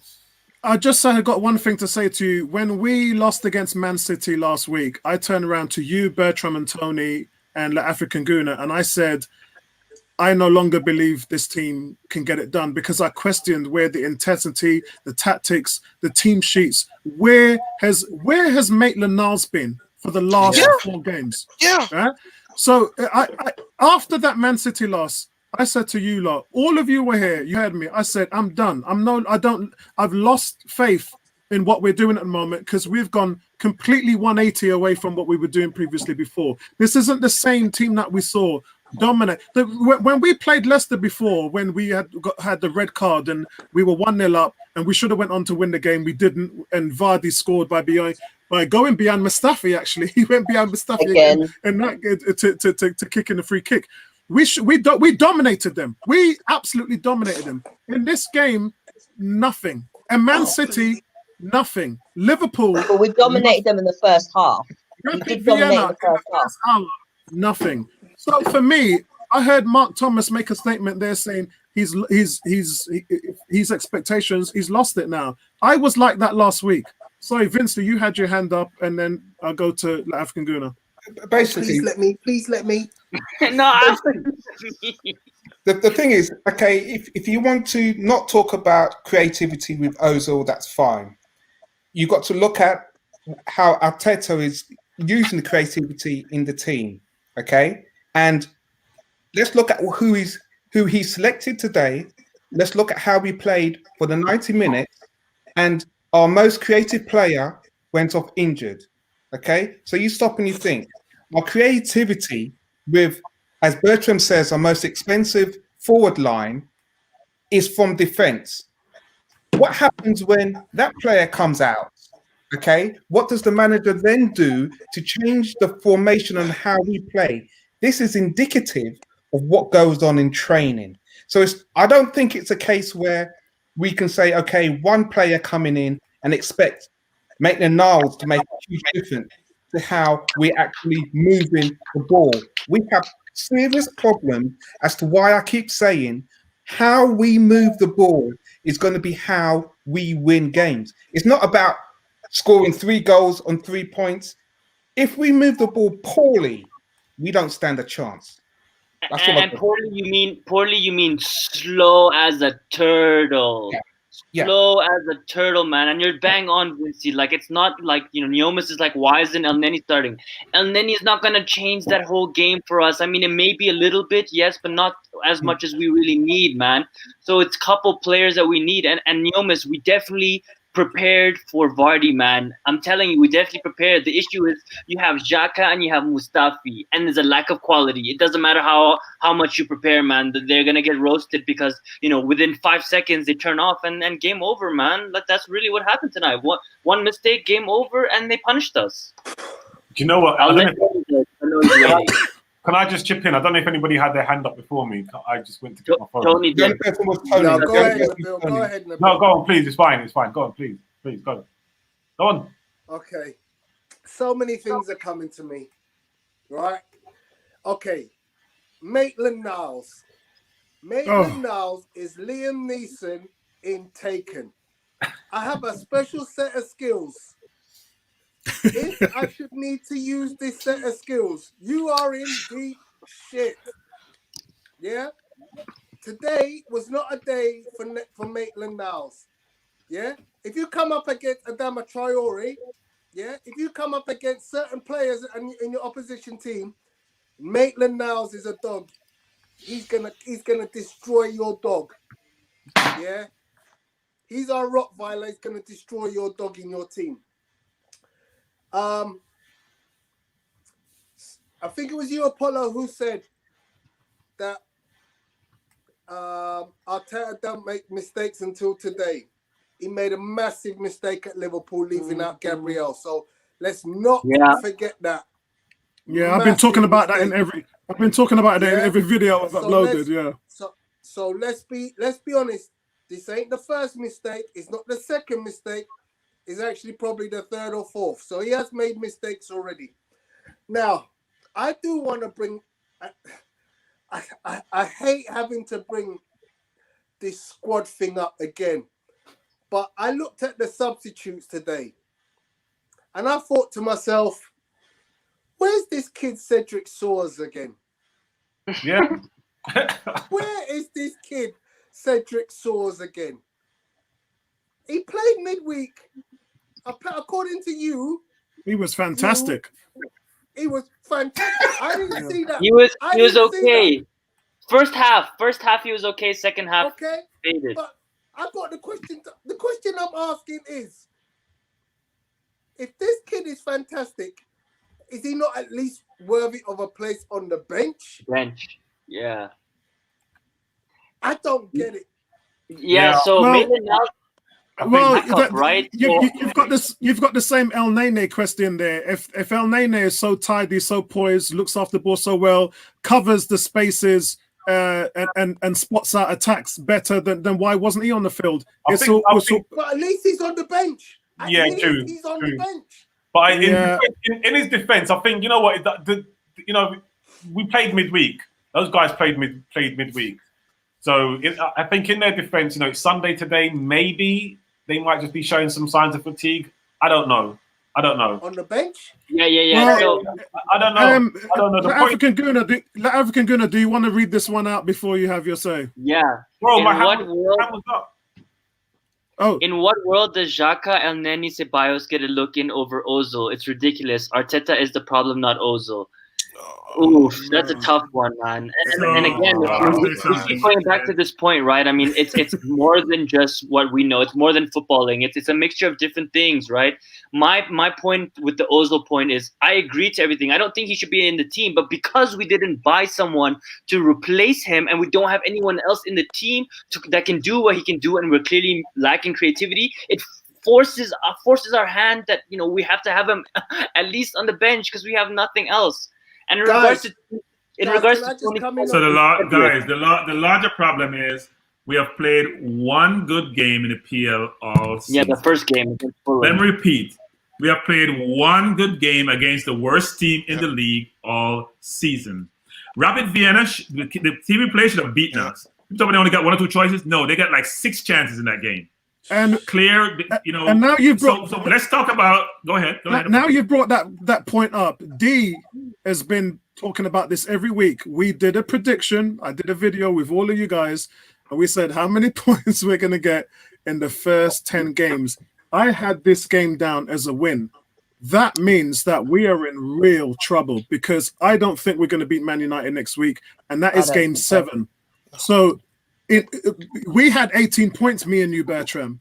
To get to 18 points means we would need to win our next 3 games. After that, I can't see it. I think part of the problem was the formation, because what you did was you push your wing back so far up the field. You even forced Leicester to be more defensive to cover off those players. If you play a traditional 4-3-3, then you have much more spaces. Hopefully you'll have. But when you push all your players forward down the flanks and they have to solidify their middle, mark all those players, you only have 2 defenders, that means you have 8 people forward. They have to have 10 people behind the ball. I know Nabil says, well, they're playing the sort of counter-attacking. Yes, they were. But your formation even forced that more so. You did nothing to try to create the setup that allows you to get space behind the defense. Yeah, and I've been saying this for the last year and a half, which is our problem is our forward line. Liverpool don't have any creative midfield. I know people keep talking about, I need Ozil. We need Hawa. Liverpool doesn't have any creative midfielders, except Edison was making 40-yard passes. Their players are way more productive than ours, man. We can't compare. Their front line is more productive than ours. So, yes, they don't have... But that's my point. That's my point. Yeah. That's my point. Okay, that's my point. The point I was going to make. Let's go to Nabil. The point I was going to make earlier on is that for me personally, I think the biggest mistake, the biggest problem that we have is that Mikel Arteta is kind of overcomplicating things, and we have to just go back to basics and simplicity. The point I wanted to make, I've been wanting to make it since Neomis made his point, and what he said is that you can rely on Leicester to rely on Jamie Vardy's strengths. Now, if you watched Liverpool at any time, like for example yesterday or whatever, and you just take a good look at Mane, and you take a good look at Salah, Lacazette and Aubameyang, they can't play football like these guys. You're not going to coach them into playing football, techers like these guys overnight. It's not their game. So how about just tearing down the whole thing, starting again, but playing to your players' strengths? It doesn't matter if you're not good at holding the ball or playing nice technical passing. There is strengths that Lacazette has. There are strengths that Aubameyang has. And if we just can play towards their strength, if you're not going to play Ozil, you're going to have to find another way of getting your creativity going. Like you said, Liverpool don't have it. They don't have a playmaker. They don't have a number 10. They don't really have attacking midfielders. You just like I feel like Mikel Arteta needs to kind of just tear the whole thing down and start again. Building our players, the players we have. I was going to say one thing before you say that. African Gunnar, Vardy is a complete footballer. Don't confuse them playing to his strength. No, don't confuse them playing to his strength versus him not being complete. He can hold the ball up. He can pass the ball. He can go by people. I said he's complete. No, that was me. That was me. So he's a complete footballer. So Nabil, 100%. That's so Nabil, the most important thing that a new coach has, and this is a new coach in any sport, is that the coach has a philosophy, and the coach only knows how to win with that philosophy one way.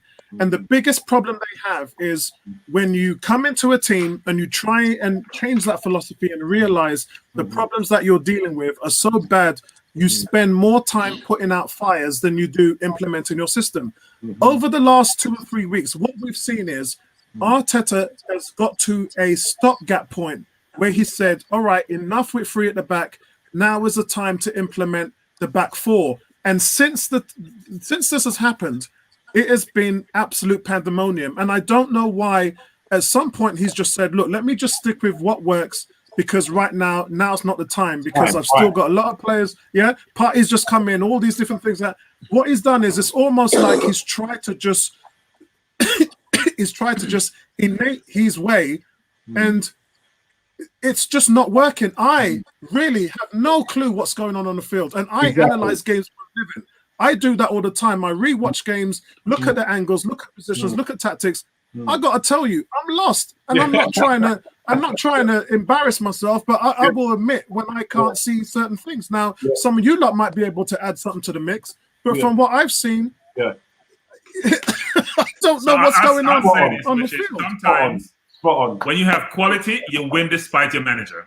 I said it again. Sometimes, when you have quality, you win despite your manager. Pep can do that because they have $1 billion squad.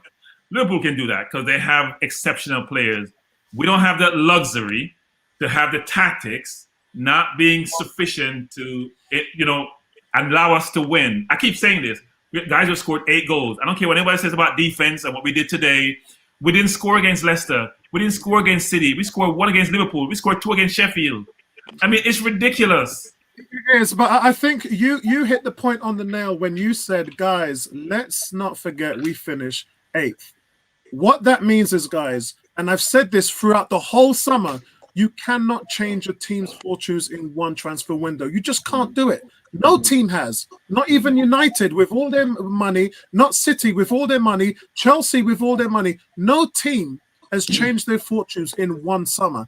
And guys, we just spent some damn money. We spent more money than any team last year. We spent another 80 million. We spent 220 million in the last 2 summers. Now, we have to wait to see what happens, because there's a lot of things in this team that needs fixing, and it ain't going to change. These things, I thought it was going to change because I saw how the way we played on the back end of last year, how dominant we were, how this team was attacking teams, and we were taking the fight. The fight is gone.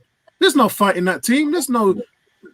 It's just gone. Vincey is wetting himself there, so I'm going to let him in. No. Let African good. I don't want to steal his joy. No, I was gonna say on what you're saying, Apollo. I think when we were doing a 3, when we were playing 3 at the back, we kind of could see what we were trying to do, right? We don't have the quality. We're gonna try to hit you on the counter. Now we've moved to a 4-3-3. As we saw today, absolutely nothing there. The other thing I wanted to say is, I disagree with you, Apollo. I think we're literally one quality player away from having a really good squad. We got Partey, which was what we needed, and I was really in for that, but we needed just one more cam. And it didn't have to be a Houssam Aouar. It could have been a cheap-ass 20 million championship player, the one who just went to West Ham that I told you guys we should have. Yeah, Buendia, or even the other ones, Benrahma, Ben- man. These guys, you know, Benrahma, those two yeah. could have made a difference to us. The other thing I wanted to say is to you specifically, Tony. Your boy, man. What's happening, man? You know, we're just talking about we're just talking about Liverpool and their forward line and how they produce and stuff, man. Pepe is, I can't believe he's worth 72 million, man. This guy's, we've been ripped off. We got our pants pulled down, man. Seriously, I can't believe this. 72 million. This guy's not even worth 30 million today. African Guna, no, it's Zaha. You're confused. It's Zaha. You just look like Pepe. It's Zaha. Oh man. And you know, sorry, Apollo, you said we spent the most last season. 100% agree with you, but look again, we spent 72 million on a guy who's not even starting for us. Yeah, that's the most expensive player Arsenal have ever bought, and he can't even start for us. Yeah, and 28 million on a guy who's playing in the under 21. So that's 100 million. Yeah. That's 100 million. So let me say this, because Apollo and I have this argument all the time about Zaha. If Zaha played today, he'd break that defense down all by himself. I'm sorry, he would. Okay, so let's move to sentiment. Sentiment has asked, Apollo asked the panel how much they think the spine has changed since Wenger left Emery.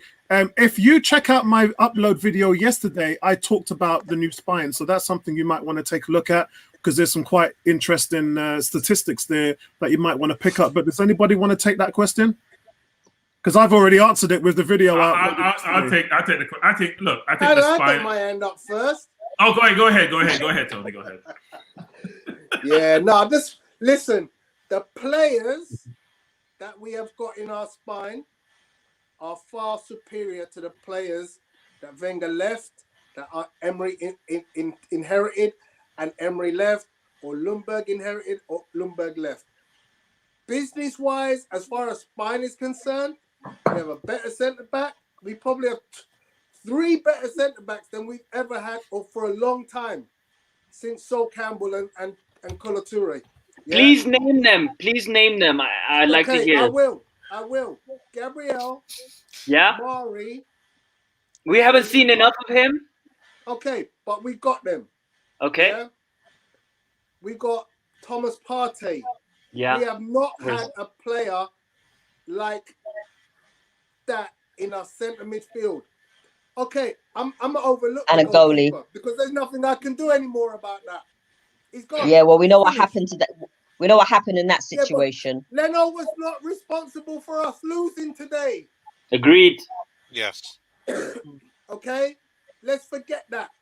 If he was responsible, I couldn't say, yeah, okay, that was the problem. Up top, we have a phenomenal striker. We have a guy who will score you goals. It's all around the edges. Yeah, the spine is formidable. It's all around the edges now. I said that yesterday. About the formation. Yeah, I said that yesterday in my video. I want to say this and make this clear. Today, we saw some breeder formation that made all of us go, what is that? Basically. I think he's overcomplicating things, Tony. I think he's overcomplicating things. We were all complicated by what we saw on the pitch today. Yeah. Some of the selection is absolutely dire. Well, I think it reminds me of Pep playing against Leon. Pep playing against any team in the Champions League. Yes, I remember. And he confuses himself. Yeah. He totally confuses himself. Yeah. Don't know what he's doing. Just play normal, playing in a normal position. I want to say my last contribution here. I week in, week out, every day look behind at Arsenal, the videos of Arsenal training. I'm always looking to see a little link-up play. I'm looking to see a little formation. Don't go there because I told you the video that I saw the other day, Ozil was ripping them. I said to you and the African Guna, Ozil was ripping them. And the video is up on their website. Sorry, go on. This is my point, Apollo. On the back of what you just said, yeah? I see them playing certain formation, and Ozil's all over it. Yeah, all over it. And I see certain formations, and I see how they're working things for Nicolas Pepe. Where is that on the day of the game? Because no matter what you say about Pepe, yeah, I understand. This guy's got phenomenal skills. And in the training videos I see him bossing up, man. But on the day of the game, something is going completely wrong. When your best attacking threat down the right-hand side of the pitch today is Bellerin. Mm-hmm. Yeah. In defence. Oh man. Something's Well, wrong. Tony, I think. Go ahead, Ebony. No, I was going to say, in actual fact, Go ahead, Vincey. the only two creative players that we had were in defence. That's disgusting. Vincey, go before someone else says something. You're never going to be able to say something. Yeah, no, Vincey, you can go after Vincey. Vincey, go on. Okay, guys, the question was, has our spine improved? Our spine has improved. However, and I know fans will turn around and say this is harsh, but we have to be real. Our spine cannot be productive if our manager doesn't allow those players to perform in a system to allow them to be solid. Okay, it's futile. Okay, we look at the Liverpool game. Gabriel should have played, wasn't playing. Okay, look at today. We're going to say we were confused about the formation. We shouldn't be confused because Arteta had played three at the back, okay, and they were so wide apart, okay, that Xhaka was just sitting in front of the middle and not even in line with Partey, okay? So whenever Partey wanted to get the ball, okay, he had two players on. This is how the manager wants the ball to be moved. And the problem is, we're getting frustrated because we know the ability that players have. Your Pepe, your Partey, your Aubameyang, when they're in the right position, but they cannot play that because they've been isolated and they often get two-man or their form is off. This is down to the manager. And it's not a case where, you know what, give him time.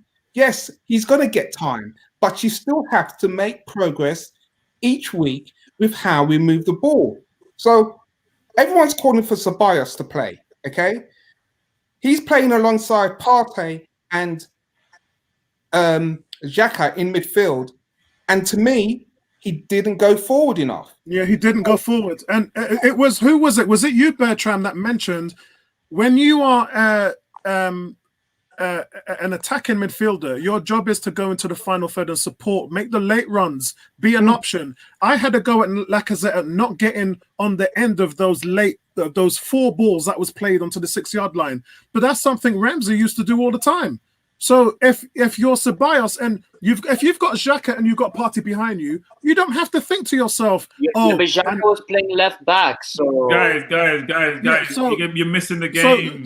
Come on, so guys. The whole point of this, Ceballos is playing right back and Xhaka is playing left back. I don't know what the hell they were doing. I don't know what formation they were playing. At one stage, do you know what the stage was? We had two playing at the back. Okay, we weren't even talking about three. Two. Yeah, it was awful. There was when I looked at Thomas Partey, at one stage. He looked at Xhaka and nodded his head, and I thought to myself, this guy played with El Nene for 90 minutes, and he thought, yeah, you know what, I can work with this brother. Then you give him this, and he's probably thinking to himself, what? Apollo, but in like the media, he apparently said he's excited to play with Xhaka. What nonsense! Oh no! And I wanna rebut what Vincey said. I think, by the way, if Gabriel and Partey are not in this game, I think we lose more than 1-0. So I do see the spine definitely getting better. And I don't think it's really the formation. I think they're doing their job. I think we seriously are missing the quality. We were missing a creative player. Where's the Fabregas that will take the ball, do step overs, and like get something done? We're missing that, Cazorla. We don't have that type of player at all. Yeah. And Ceballos today was literally... I want to come straight back to you with that because you said that earlier on, and I did want to come straight back to you with that, and it just got lost. It just got drowned. Cool. But you see, this is the thing, right? The transfer window is gone, right? We've got what we've got, okay? We done well. We have been doing well. Ceballos, the players we've signed, we've done really well. Yeah. We've done well. Come on, we're not like Man City or whatever. In terms of what we've got, we've done absolutely. Yeah, it's one window. It's one window. And like I said, even with Pepe, if you're going to take the actual amount out of it and just look at the player and addressing an issue, which is the right side of the attacking line, we've still done okay. We're doing good. The point I'm trying to make is that when all is said and done, you've got what you've got, and now you've got to work with that. And for me, I think we've got enough. I think we've got, as we look at the personnel right now, I think we have got enough to get in the top 4. I think and this is the thing, I love Mikel Arteta, but I think that he is not doing the best with what he's got. You know, he's not utilizing them the best way. I believe this. You know, I get it. I know Lacazette, he's letting us down, but I believe that if you're the right coach, you can get the better out of him, even if he's playing as a super sub. If you've got Aubameyang, who we all know is a world-class finisher, you've got to play to his strengths. You've got Xhaka. You know that Xhaka's just iffy. He's a liability. Don't play him. Just find a way, a system where you don't have someone like him. You've got Mari. You've got, I know, you've got a lot of injuries. You know what? Hold on. I know we got a lot of injuries. But I can't see Mustafi, like, he can't figure. A player like him can't figure. You know, I see Fabinho playing at centre-back the other day. Sorry. Yeah. So much better. You know, even if you play El Neni in centre-back, you can't bring Mustafi back into this team. You've seen it with Jack. What we just saw today, when I saw the ball over the top and Xhaka being second best, you know, he's got 2 yards on you already. I have seen this at least 5 times with Xhaka. For me, you've got to sort that out, Mr. Manager. And that's where that's my point. And I'm going all over the place, but for me, no, that's fine. You're right. We are 1 or 2 players short. For me, it's that left-sided player. For me, it's Aura. But right now, we don't have that. As a manager, you've got to put your team together. Like Vincey was saying, you've got to put your team together, your formation together. You've got to bring the best out of the players of what you've got. And with this team, with the players we've got already, I believe you could be doing better. Yeah, if you have a midfielder that can get you 10 goals and 10 assists like Ramsey, then you've pretty much cracked this problem, because then you're not solely dependent on those front 3. Bertram, sorry, African Guna had his hand up before you. Yeah, so I just wanted to rebut what Nabil was saying. I totally hear you, Nabil. The first thing is, as an Arsenal fan, you shouldn't have to, settle with just because that's what we got in the transfer window. That's what we have to accept as fans. Like, obviously, yes, because we have no control in the transfers and stuff, but that doesn't mean that, obviously, as fans, we should be like, okay, cool. I mean, that's what we have, and so we're going to make top 4. For me, frankly, I think it doesn't matter, if Xhaka or Mustafi or whatever these guys are playing. To be honest, I think we are missing a creative players. I think, like, it doesn't matter the formation or whatever. Even if you're getting the best out of all the players there, the other teams that we're playing, our oppositions, they know what they're gonna sit back because they know we have no one to open, like, you know what I mean? They're just sitting back. And even if you have all our players playing at the best of their capability, there's no one to open any doors, no one to aggressively try and dribble and pull defenders in to make space. Yeah, so throughout the season, man. Can I get a word in? Before I hand it to Bertram, I'm going to say again, guys. There's the hand sign. Pamper your expectations, please, guys. Before we got Thomas Partey, we said if we get him, that's it. That's going to change everything. Quickly, Apollo, if you're saying pamper your expectations, hold on. Players to leave, man, because we're going to be crap. We're going to not finish it, and we're going to be the same cycle over and over again. Hold on. Before Willian came in, everybody was excited. Willian, great player. He's going to do all this for us. Massive, brilliant. Not me. Okay, so let me generalize then, Tony. I'll generalize. Before, when Gabriel came in, we said, that's it. He's going to be the linchpin. We're excited. We're going to do it. It's brilliant. This guy's going to give us everything we need. Right, exactly. Guys, last one, before Aubameyang signed his contract, we were all wetting ourselves saying, he can't leave, he's got to stay, he's got to sign, he signed the thing. And when he signed, everything was all rosy. And guys, we've got to put it in perspective. Give it time. It's a work in progress. We cannot solve these problems in just a couple of games or a couple of months. It doesn't work like that. We've said it many times every week. It's taken Pep 3 years with all the money in the world. United have spent 900 million and they still ain't fixed it. And with Liverpool, we know what they've done. It took Klopp 4 years to win the Champions League, 5 years to win the title. Arteta ain't been there a year yet. Let's just pamper please. It's frustrating, yes, I know. It's frustrating, yes, I know. But, guys, it's going to take time. Whether we like it or not, guys, the reality is it's going to take time. fair, Apollo, but then that means you're assuming that we're actually going to do the business that needs and it has required. Yes, History has yes, proven I many am. times that we have not, and we never do that. So why Well, are you I don't go on that because my history at the moment right now goes back to January because that's when No, man, I'm sorry. My history goes back to the All right, so I have to jump in. I have to jump in. Disappointed. Yeah, Bertrand, go on. Bertrand, go on. So here's what I think. So Nabil is right. We have what we have. Let's work with what we have, right? Part of my concern is this: is that if I look at most teams who are doing well in the league, the Tottenham, Man U, Chelsea, all these teams, what I see in them is that they don't have great midfield, frankly. Man U may, at some point, give them the quality of the midfield. But what they have are devastating wingers, right? Devastating wingers. So what you need to do is, Abba is not a winger. I don't care how much goal he score from there. Play him in the middle, so you know what? He touched the ball as least amount of time as possible because he's going to turn it over. Play him like he played Vardy. Play him on the last man and get him behind the defense. Get wingers who can create something, break down the wing backs, and create opportunities in the middle. We don't have that. We don't have that, Bertram. Who plays? Well, no, Pepper can do that. William can do that. Who plays on the left? William or Pepe can play either side and Saka. So can Saka. They're not great. They're not great, but Martinez. No. Martinelli can play on either side when he comes back. Martinelli. Yeah, when he comes back. Sorry, yeah. When he comes back. No, he can. When he comes back, he can. Trust me. Listen, this is what I'm saying. Sorry, I'm not cutting you. I'm just going to be really quick with this, right? I'm going to give it straight back to you. But one thing I would say about what we've got with Arsenal, okay? We ain't got a transfer window. It ain't FIFA. You can't just whisk in players, right? You've got to do the best with what you've got. You've got to have a bit of balance in what you're doing. I mean, I'm all for stripping it down and coming with something simple and something that's workable. But at the same time, square pegs and round holes won't work. But if you're going to use what you have, Nabil, if you're going to use what you have, then you have to put the people wide who will give you the best opportunity to create opportunities. Guys, think about it this way. We have given up 7 goals in 6 games. We have only scored 8 goals in 6 games. That's awful. That's atrocious. As bad as you get. Now, who get the best chance to win? That's what you're looking for. I don't see the midfield problem. I'm sorry. Even though Xhaka is not the answer, I don't see there's a midfield problem today because you're not scoring goals. Don't just blame the midfield for not creating. Forwards have to create their own goals. I probably keep arguing about Zaha. So yesterday I saw him create a goal from nothing and then score another goal, and I see him do it all the time. He did it against us. He destroys us by himself. Wait, it's not about Zaha in general.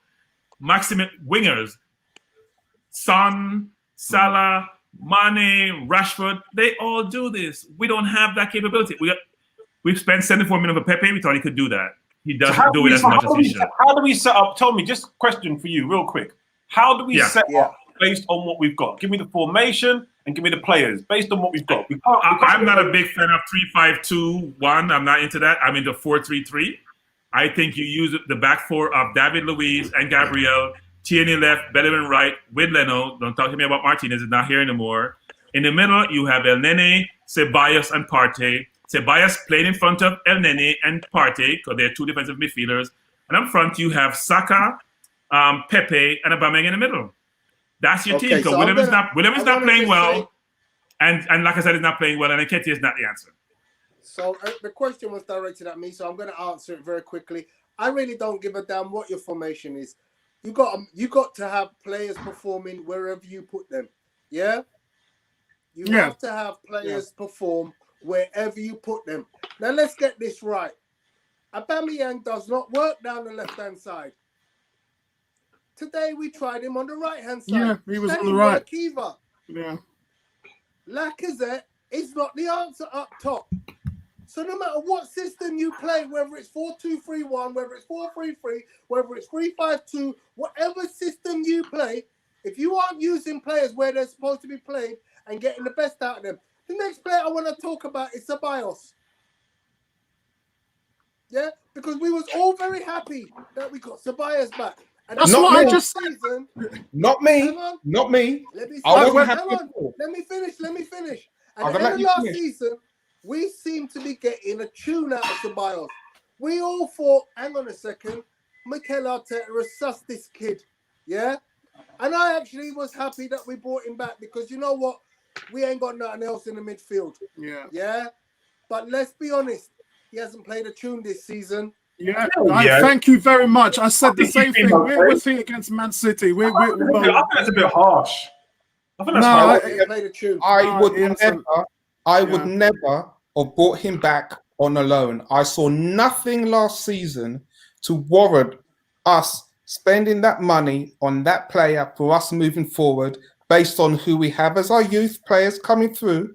Okay, nothing.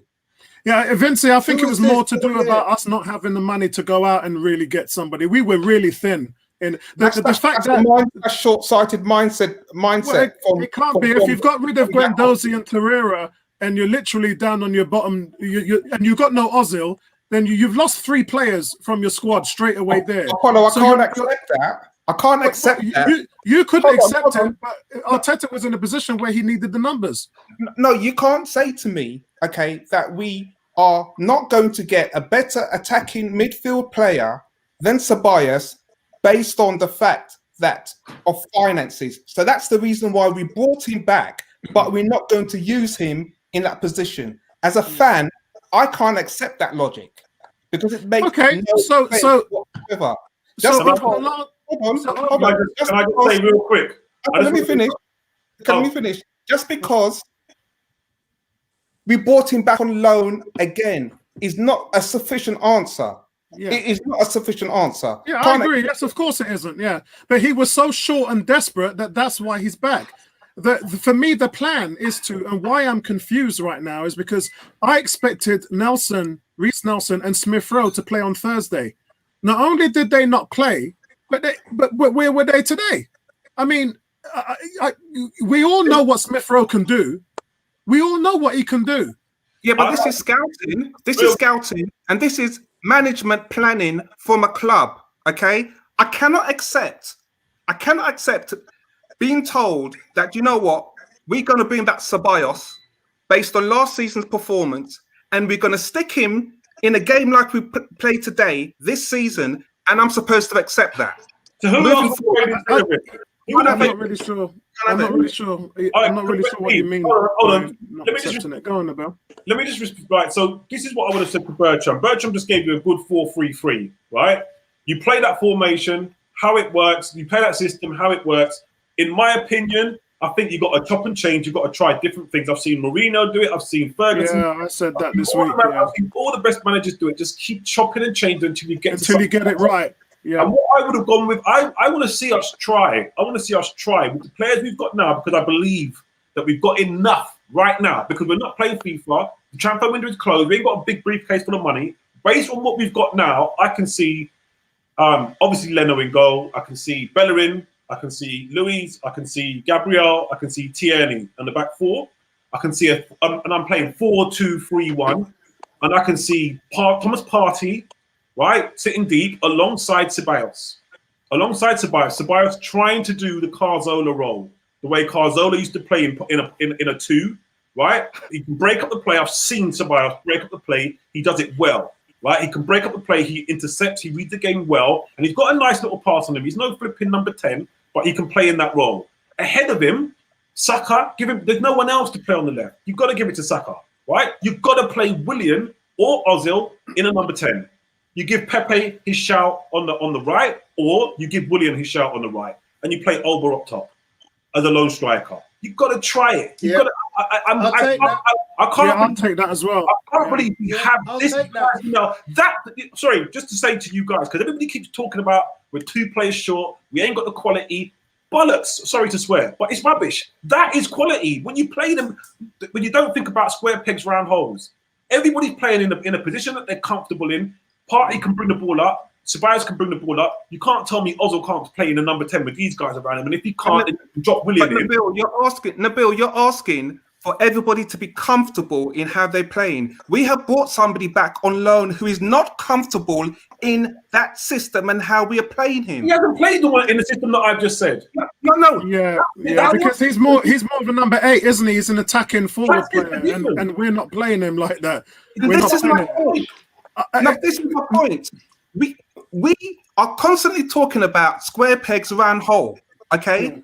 And I have yet to see Ceballos okay, as a round hole going as a round peg.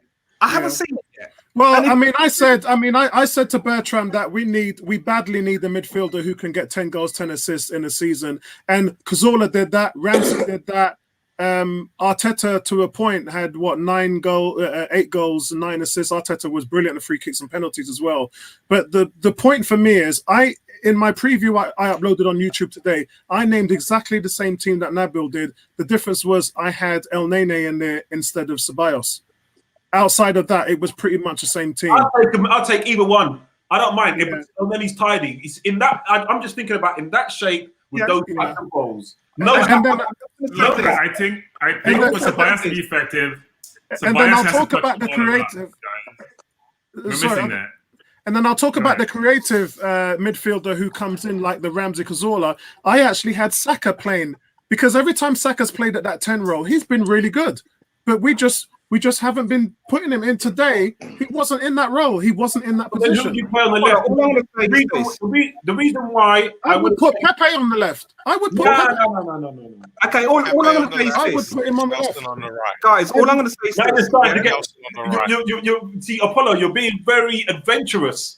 But no, I'm not. But I'm just saying that I'm saying when Pepe's on the right, he's too one-dimensional. If you're a quality defender, you know he's going to come in on his left, so you can defend him really easily.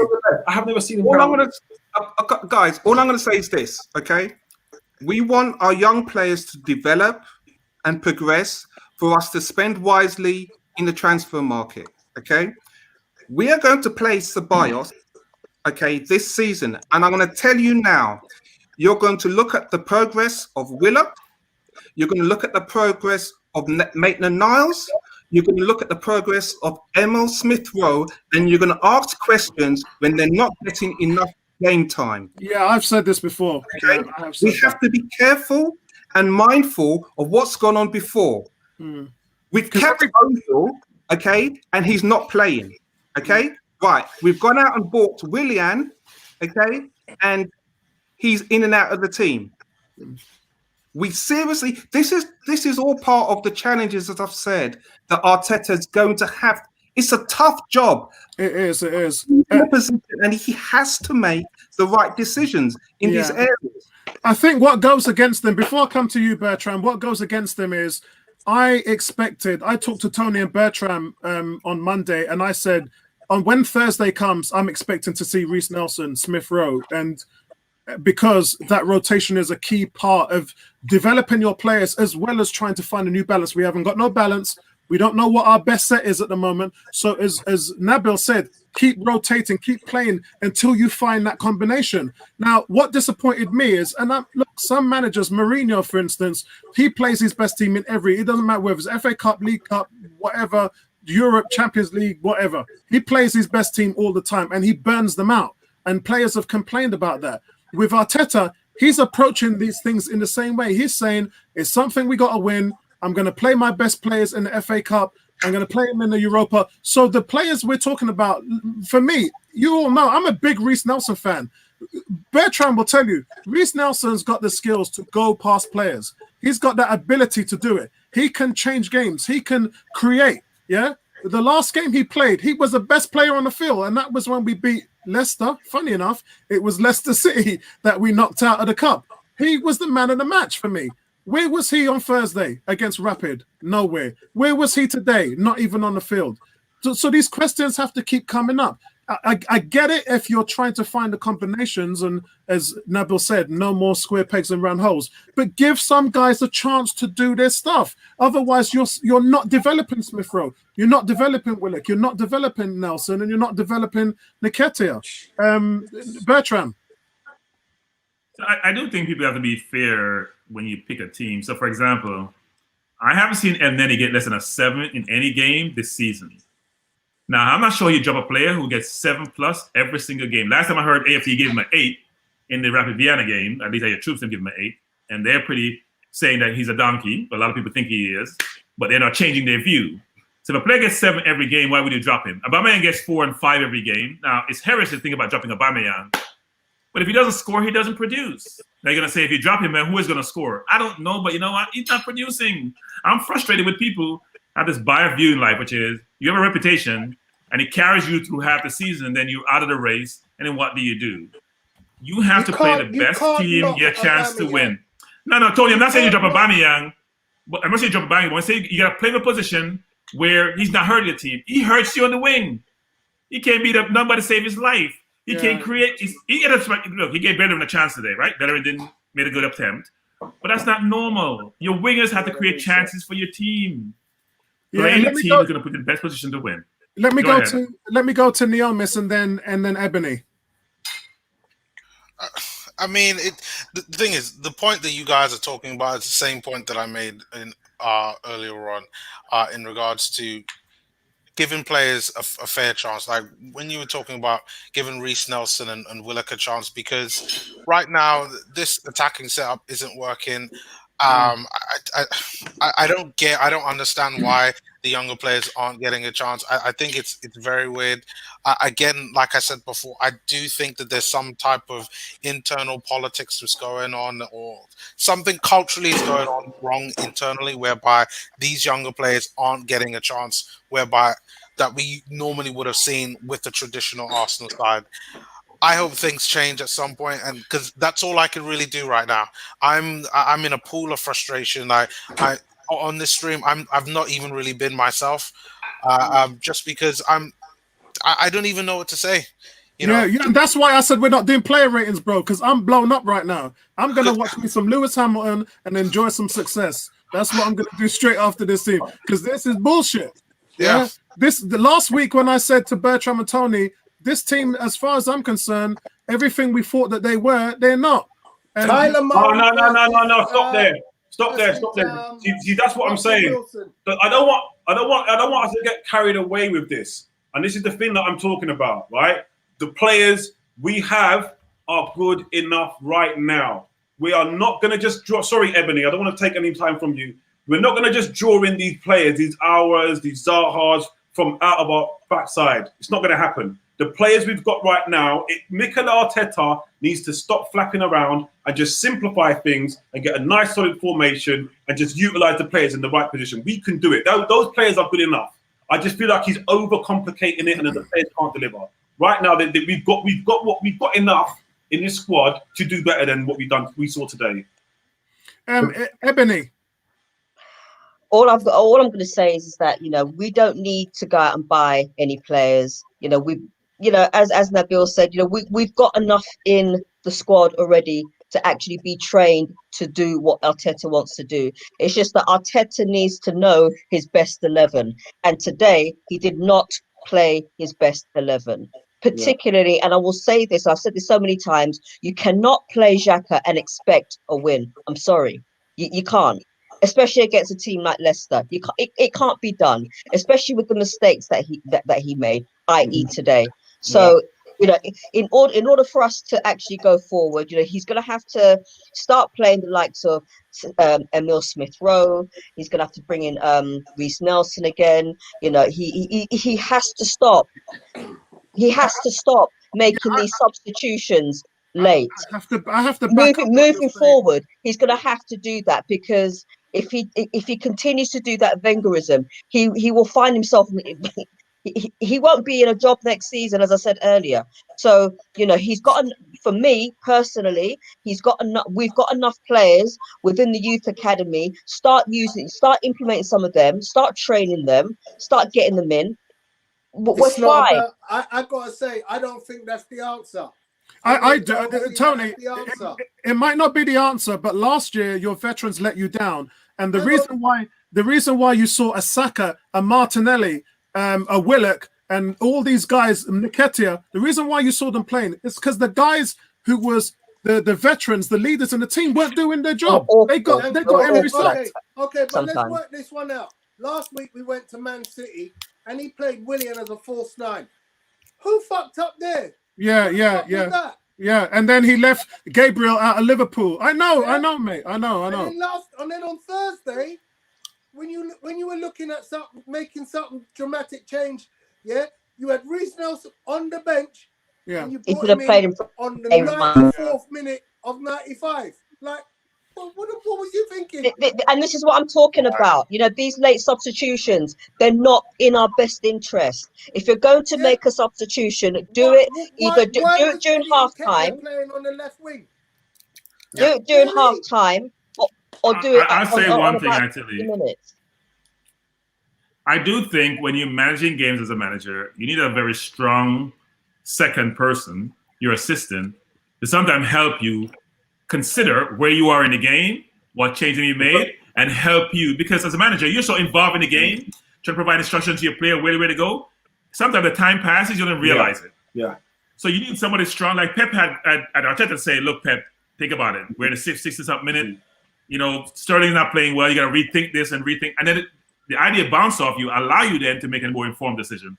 I'm not sure Arteta has that. So because you know when he was best last season, when we had the breaks. Yeah, that was that's what I was going to say to you, water breaks. And what is the one thing that I've been most disappointed in the last few games, Bertram? I've come back to you and said what? I've said I am shocked that we've come out in the second half and looked so flat. It happened Liverpool, it happened at Man City, and look again today. What happened? What was the conversation at halftime? What was the adjustment at halftime? What were the things that you spotted, that you saw on the field, that you felt you needed to change? Nothing. Yeah. Nothing. Yeah. But Arteta needs to go back to the drawing board for me. He's got to go. I think he just needs to tear it all up and just go back to the drawing board and start again and play to the players' strengths. Yeah. I don't like to overreact to a single loss. It's not. It's the season, bro. No. I'm getting to a point. I'm getting to a point because we haven't been this emotive about any game we played this season, and the reason why is because City and Liverpool, we know we're not at their level, and we can digest and accept those losses, even though we thought we had a chance to do better. And even in the City game, we could have tied that game. Today, we showed no inventiveness.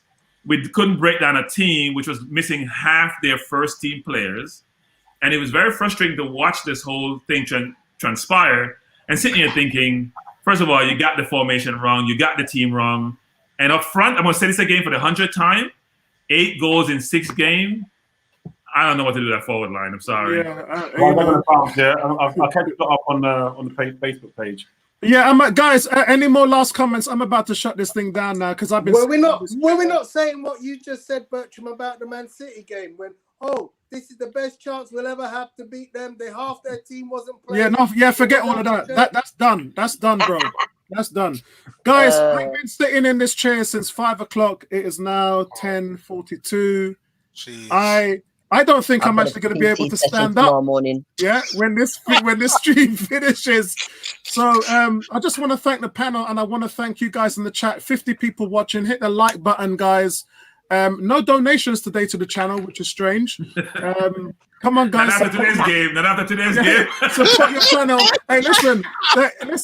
Donations to this channel would have been worth more than paying the $14.95 to watch this damn game. I'll tell you that for starters. We provided you know what? entertainment. I'm glad for the link. Jeez. I'm glad for the link that I got. So, guys, look, I want to thank everybody. I want to thank you guys in the chat room. You've all been very patient and you've been loyal. And I know it's frustrating when you lose. And today was not about the loss. Today was about a sign, and a trend which followed on from Liverpool and Man City, which shows that the team has got some serious issues. Me and Bertram have talked about some of the issues before. Bertram's talked about the goals, the lack of goals that we've scored. I've talked about the tactics and mentality. Tony and Neomis, Ebony has talked about the team sheets. Everything seems to be compiling and hitting us all in one wave. It's like a tsunami. Yeah, when a tsunami comes, it's all happening underwater, and we seem to be going backwards. But when it starts to hit the shore, that's when you see all the distortion. And right now, everything just seems to be coming in and hitting us all at the same time. So listen, just keep it the faith, guys, and remember, I keep saying to you, pamper your expectations. It's a work in progress. What we expected from this team clearly is something different. Ebony, you wanted to say something? Ebony, you wanted to say something? No, she can't hear me. Yeah, I mean, it's always good to have expectations. Yeah, can you hear me? Yeah, I can. Yeah. Can you hear me? Yes, I can. Yeah. Can you hear me? Yes, I can hear you. She may not be able to hear you.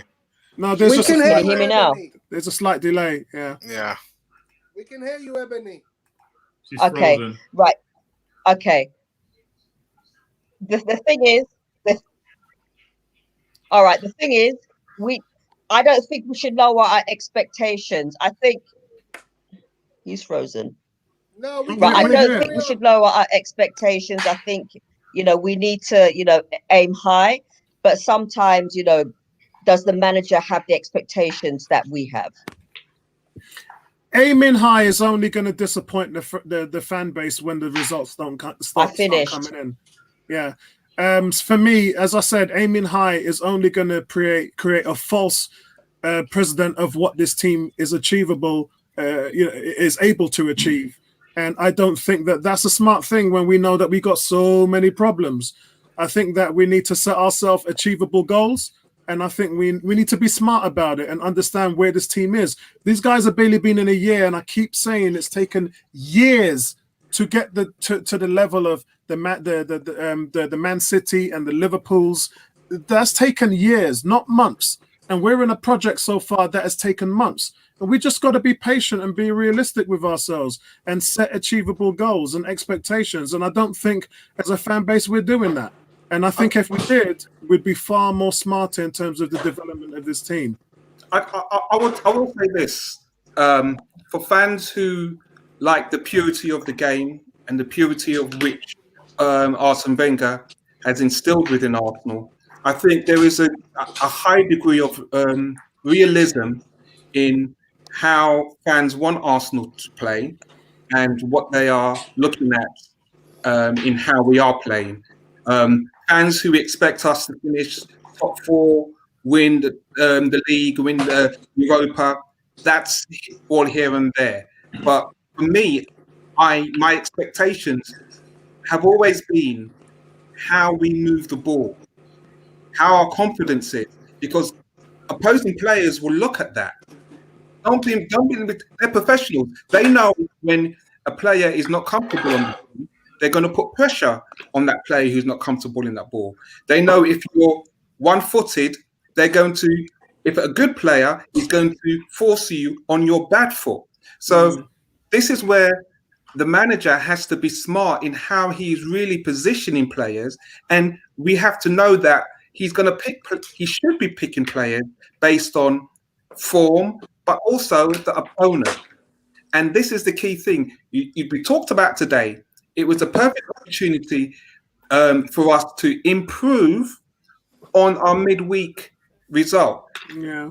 If you stop and you think about the other teams in Europe, they were scoring goals, okay? And look how they performed this weekend. So I don't think it's out of context, the frustration when we look and you see a Leicester team who was on the same points as us, how we performed first half in contrast to how we fell off big time in the second half.